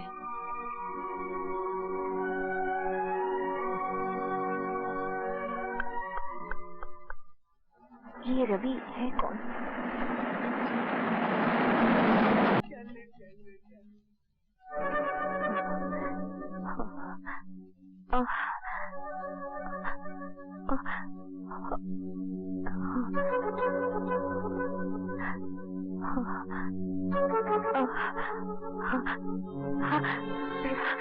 रवि, रवि, मुझे उसकी सूरत कुछ देखी देखी से क्यों लगी? ओह कम ऑन मामा, बम्बई इतना बड़ा शहर है, 1000 बार देखा होगा आपने उसे भीड़ में। मैं वैसे देखने की बात नहीं कर रही हूँ, याद नहीं आ रहा है, समझ में नहीं आता कि मैंने उसे कहाँ देखा होगा। आप बैठ के याद कीजिए, मैं चला। थैंक गॉड कि आप मिल गए। बात क्या है विद्या? आप मम्मी को बात बताइए, मैं जरा जल्दी में हूँ। प्लीज मिस्टर गुजराल, काम तो आपकी से है। अच्छा, तो फिर आप मेरे साथ चलिए, मुझे रास्ते बताइए। आप जा किधर रहे हैं? मैं जा रहा हूँ वर्ली पुलिस स्टेशन। तो ठीक है, क्योंकि मैं भी आपको वही ले जाने आई थी, एक बेगुनाह आदमी की जमानत करवाने। अच्छा, तो आप खड़ी क्यों हैं? चलिए चलिए ना। बाय माँ। बाय। आइए मिस्टर गुजराल, आइए आइए। कैसे आप? अरे रेणुका जी, आप यहाँ क्या कर रही हैं? मिस्टर गुजराल, ये आपके क्रिमिनल की जमानत देना चाहती है।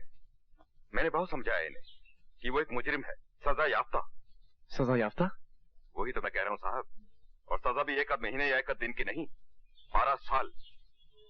सजा काटने का मतलब ये तो नहीं होता इंस्पेक्टर साहब कि आदमी गुनहगार भी था। सजा का क्या, अब 4 झूठे गवाह खड़े कर दीजिए, सजा हो जाएगी। मगर आप जिसे मुजरिम कह रहे हैं उसे जानते नहीं। जिस जज ने उसे 12 साल की सजा दी वो भी उसे नहीं जानता था। वो तब भी निर्दोष था जब उसे 12 साल की सजा हुई थी, और वो अब भी निर्दोष है। लीजिए, आपका निर्दोष आ गया। रवि, मालकिन आप? तुम बिल्कुल ना घबराना, एक बार मेरे होते हुए तुम्हारे साथ अन्याय हो गया है और मैं कुछ न कर सकी, मगर मैं दोबारा तुम्हारे साथ अन्याय नहीं होने दूंगी। मालकिन, ऐसा लगता है भगवान की दया से आप ठीक हो गई।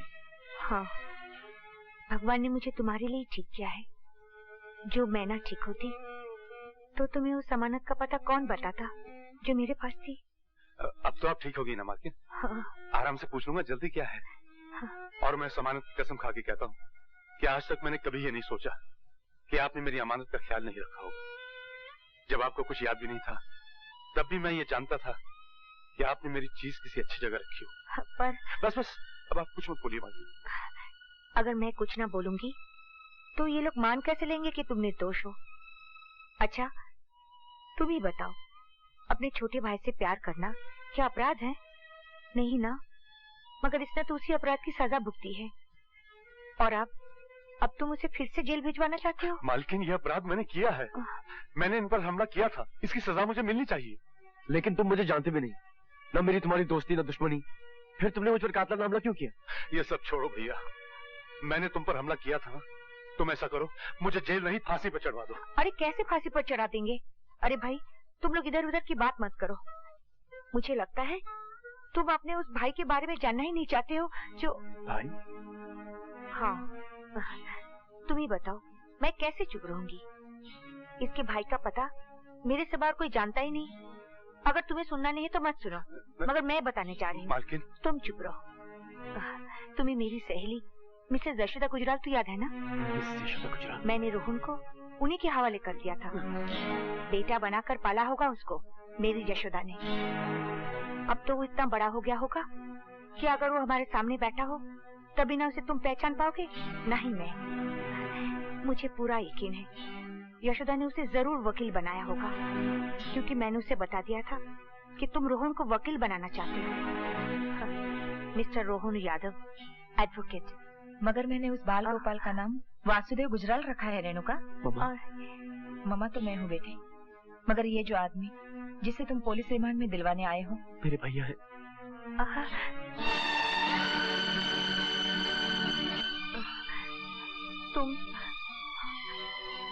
तुम रोहन हो? अरे मेरे पैर नहीं, पाँव छू रवि के, जिन पैर पर जल की 12 वर्ष की धूल है। नहीं नहीं नहीं नहीं, ये दोनों देवियां झूठ बोल रही हैं। मैं वो रवि यादव नहीं हूँ। मैं रवि यादव होता तो क्या अपने छोटे भाई की हत्या करने की सुपारी लेता? झूठ मत बोलिए भैया, जरा सोचिए, जिन हाथों को आप चुमा करते थे वही हाथ आप पर उठे। इन हाथों को तो मैं काट कर फेंक दूंगा। तू कौन होता है? तू कौन होता है मेरे रोहन के हाथ काटने वाला? हाँ, ए वासुदेव गुजराल, तू क्या समझता है कि मेरे रोहन के हाथ लावारिस है? तो भैया इन हाथों को अपने चरण छूने की इजाजत दीजिए। भाई गले मिलते हैं। रो मत रोहन, रो मत। आप भी तो रो रहे हैं भैया। अरे हम तो शर्म के मारे रो रहे हैं। जिस भाई के वास्ते हम जिंदा थे उसी को मारने के वास्ते हमने ये हाथ बेच दिए, मगर तब हमें ये पता नहीं था कि तुम हो मुन्ना। मालकिन का अच्छा होना जरूरी था, क्योंकि मेरे भाई का पता सिर्फ मालकिन को मालूम था और मालकिन की याददाश्त के दरवाजे सब बंद थे। उन दरवाजों के खुले बगैर मेरे भाई का पता मुझे नहीं मिल सकता था। ऐसे में एक काम हाथ आया कि वासुदेव गुजराल को मार डालो और लाख रुपया ले जाओ अपनी मालकिन के इलाज के लिए। तो मैं क्या करता? हम समझते हैं भैया। तुम कुछ नहीं समझते। जरा सोचो रोहन, अगर कल हमने तुम्हें पहचान न लिया होता तो कैसा अनर्थ हो जाता। तुम्हें मार डालते, 1 लाख रुपया ले आते और मालकिन का इलाज करवाते, और मालकिन कहती, बदनसीब, जिसे मारकर तू मेरा इलाज करवा रहा है वही तो तेरा छोटा भाई था। लेकिन भैया जब आपने मुझे पहचान लिया था तो मुझे बताया क्यों नहीं? क्या बताता कि तू वासुदेव गुजराल नहीं, रोहन यादव है, रवि यादव का भाई, जो अभी अभी 12 साल की सजा काट कर जेल से छूटा है। तो तेरी क्या रह जाती मुन्ना?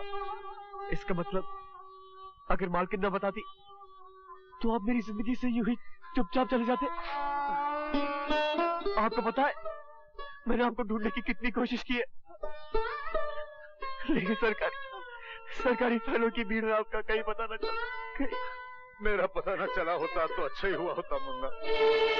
अब सारी दुनिया तुझे सजा याफ्ता रवि यादव का भाई कहेगी। भैया, आप तो सजा काट कर देवता बन गए, लेकिन मुझे छोटा भाई बनकर आदमी तो बन जाने दीजिए।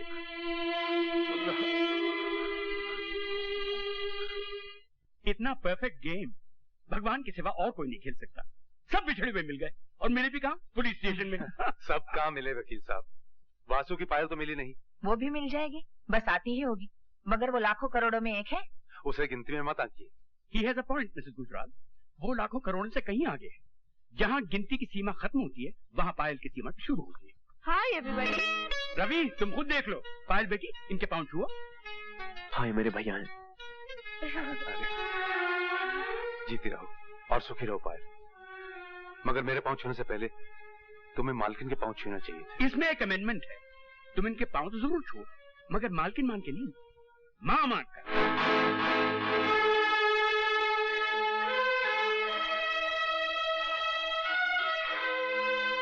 हाँ बेटी, ये जो मेरी रेणुका है ना, वो रवि के मालकिन तो जरूर है, मगर तेरी माँ है बेटी। मेरी माँ?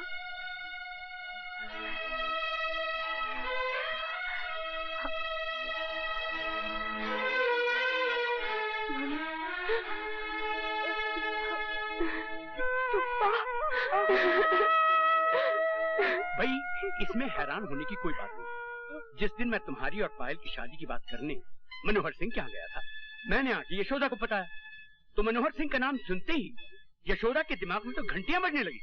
घपला सिर्फ ये था कि ये समझती थी कि रेणुका मर चुकी। Thanks to Worli police station ये बात भी साफ हो गई। भाई, जो जिंदा है वो तो जिंदा ही है ना। मालिक ने तो मालकिन को मारने की कोई कसर नहीं छोड़ी थी, और उनके ख्याल में तो मालकिन मर ही चुकी थी। मगर जाको राखे साइया मार सके ना कोई, और जाको मारे सैया उसे बचा सके ना कोई। मैं उसे नहीं, ये मेरी और दादी की लड़ाई है। मैं सारी जिंदगी इस झूठ की छाव में जीती रहूं कि मेरी मम्मी मर चुकी है। दादी मुझसे इतना बड़ा झूठ बोलते आए, अब मैं उनसे सच बुलवाऊंगी, कड़वा सच।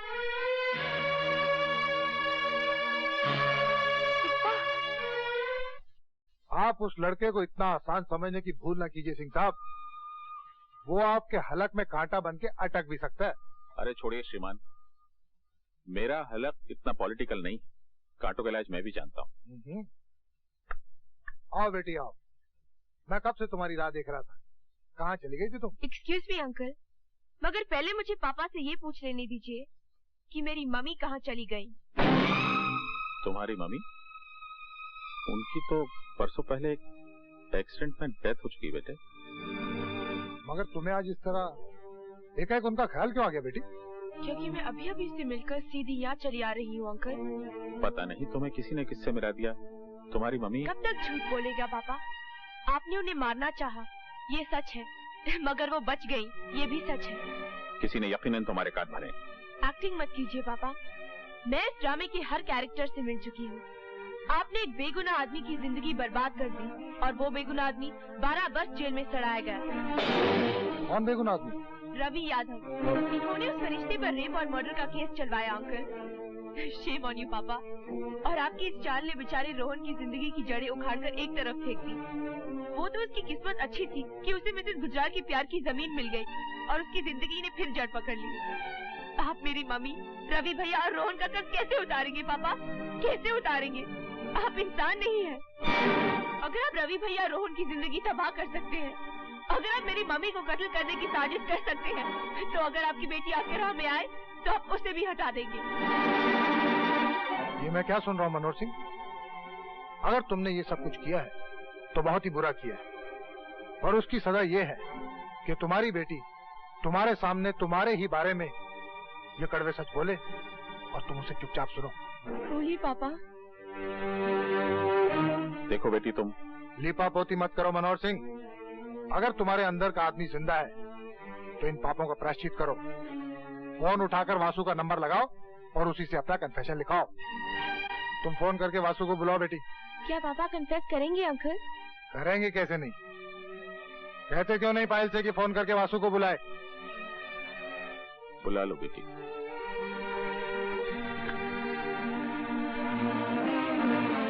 हेलो, कौन? वासु, तुम फौरन यहाँ आ जाओ।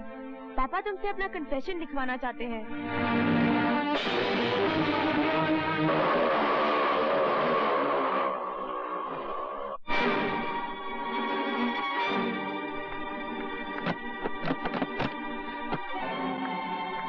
पापा दरवाजा खोलो, खोलो दरवाजा। आओ वासुदेव आओ। यहाँ कोई अर्जुन तो है नहीं वासुदेव, फिर तुम गीता का उपदेश किसे दोगे? फिर भी तुम्हारा स्वागत है। मिस्टर सिंह, पायल कहाँ है? लगता है तहजीब और तमीज तो दुनिया से उठ गई है। मेरे टुकड़ों पर पलने वाले रवि यादव का भाई मुझसे सवाल कर रहा है, वो भी मालिक कहकर नहीं, मिस्टर सिंह कहकर, और मेरी बेटी से शादी भी करना चाहता है। कुत्ते और हिरनी की शादी नहीं हो सकती। और तुम सिर्फ कुत्ते ही नहीं हो, पागल कुत्ते हो। इसलिए इससे पहले कि मुझे या किसी और को काटो, तुम्हें मार डालना हर नागरिक का कर्तव्य है।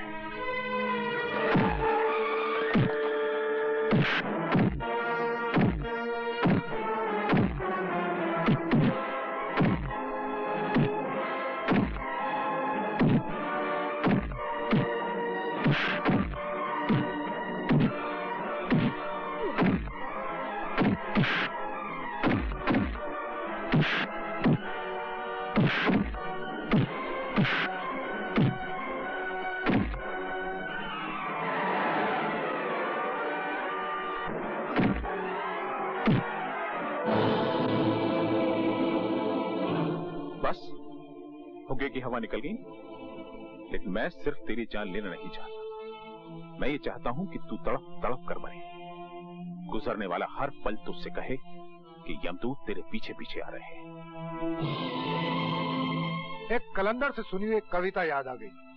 सब ठाट पड़ा रह जाएगा जब लाज चलेगा बंजारा। मैं तो चाहता हूं कि तुम पल पल करके मरो, जैसे गागर से बूंद बूंद पानी टपकता है और फिर गागर खाली हो जाती है।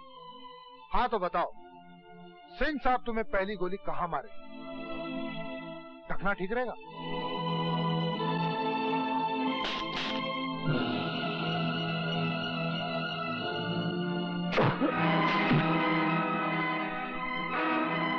आप भी आ गए? नहीं आप नहीं, तुम भी आ गए? नहीं तुम भी नहीं, तू भी आ गया? तुम्हें मारने के लिए मुझे तो आना ही था। तुम पर बहुत सारे कर्ज हैं मनोहर सिंह। तुमने मेरी मालकिन को कत्ल करवाने की कोशिश की। तुम्हारी वजह से ये दर बदर हुई और एक शून्य में जीती रही। तुम्हारी वजह से मैंने 12 साल की जेल काटी और तुम्हारी वजह से मैंने अपने भाई के कत्ल की सुपारी ली। तुम्हारे पास जिंदगी भी एक है और मौत भी एक है। कैसे उतारोगे इतने सारे कर्ज? देखो, तुम्हारे सारे कर्ज खुआ खड़े हैं। जिंदगी में पहली बार बगैर कोई फीस लिए मैं तुम्हें कुछ लीगल एडवाइस दे रहा हूं। जी चाहे तो मान लेना। तुमने कभी ना कभी हम सबको घायल किया है, हमें नहीं तो उन्हें जिन्हें हम चाहते हैं। इसलिए तुम हम सब के मुजरिम हो mister Singh. Now give the Lord chance, कानून को मौका दो एंड सरेंडर। सरेंडर? मैं? तुम तो बड़े बेवकूफ निकले मिस्टर गुजराल। लगता है कि दुप्पल में वकालत चलाई है। मैं अकेला दिखाई दे रहा हूं तो तुमने मान भी लिया कि मैं अकेला हूं। मेरे पास सिर्फ ये 2 ही हाथ नहीं है मिस्टर गुजराल, मेरे पास सैकड़ों हाथ है। मैं खुद कानून, और ये तुम सबकी सजाए मौत की घड़ी है।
तुम्हें कौन बचाएगा रेणुका?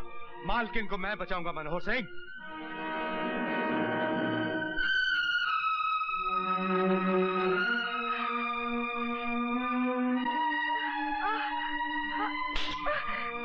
छोड़ी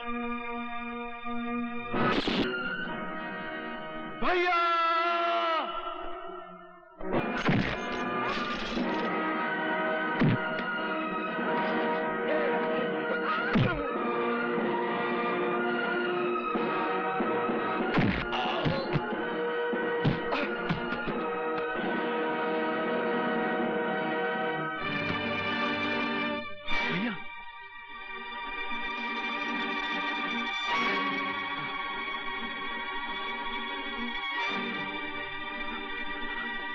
तुम्हें कौन बचाएगा? हाँ नहीं मालकिन नहीं, गोली मत चलाइए। इसकी सिफारिश मत करो तुम। ये घायल सांप है, पलट कर हमला करेगा। इसका मर जाना ठीक है। मालकिन ये तो आपके पति हैं। तभी तो मैं इसे अपने हाथों से मारना चाहती हूँ। इसकी विधवा कहलाने से भी मेरा अपमान ही होगा, मगर वो अपमान इसकी पत्नी कहलाने से बहुत छोटा होगा। जरा सोचो तो, ये वो है जिसने अग्नि को साक्षी मानकर मेरे मान सम्मान और मेरे जीवन की रक्षा करने की शपथ ली थी। मगर वो तो सब ठीक है मालकिन, लेकिन आप तो नारी हैं और नारी पृथ्वी होती है मालकिन। जीवन के अंकुर की रक्षा करने वाली, जीवन के अंकुर को पालने वाली, जिनाने वाली। अगर नारी जीवन की रक्षा करना छोड़ दे मालकिन, तो मानव जाति का कोई भी भविष्य नहीं रह जाएगा। इस आदमी को जिंदा रहने दीजिए मालकिन। इसका दंड यही होगा कि ये जिए, जीवन का पल पल मौत से भी ज्यादा जहरीला हो, ज्यादा कड़वा हो। ये तो मिलन की घड़ी है मालकिन। इस क्षण के माथे पर इसके मैले खून का तिलक मत लगाइए, मत लगाइए मालकिन। रवि, हथकड़ी लगाओ। चलो। रवि, मैं डॉक्टर को बुला रहा हूँ। नहीं नहीं वकील साहब, मेरा डॉक्टर मेरे पास है। रोहन मेरा डॉक्टर है और पायल मेरी दवा। तुम दोनों एक साथ कितने अच्छे लगते हो। विद्या, गुजराल साहब के पास यशोदा मैया है, मालकिन के पास उनकी यादें, लेकिन तुम अकेली रह गई हो। जिंदगी की उलझन में मैं तुम्हें यह बता ही नहीं पाया कि मेरी आत्मा सिंदूर लिए तुम्हारी मांग ढूंढ रही है। मैं तुम्हें वचन देता हूं, तुम्हारी मांग भरने के लिए मैं फिर जन्म लूंगा। मुझे छोड़ के मत जाओ भैया। रोहन, मैं तुम्हें छोड़ के नहीं जा रहा हूं। तू तो मेरी जान है। सिर्फ दादा का शुक्रिया अदा करने जा रहा हूं। मैं फिर लौट के आऊंगा, पायल की गोद में मालकिन का दुलार पाने के लिए, यशोदा मैया का आशीर्वाद लेने के लिए। रो मत रोहन, तुम मुस्कुराते हुए बहुत अच्छा लगता है। मैंने भगवान के तो कभी दर्शन नहीं किए भैया, लेकिन अगर उन्हें कहीं देख लिया तो फौरन पहचान जाऊंगा, क्योंकि वो आप ही जैसे होंगे। भगवान को तो मैंने भी आज तक नहीं देखा। अब शायद आंखें बंद करूं तो दर्शन हो जाए।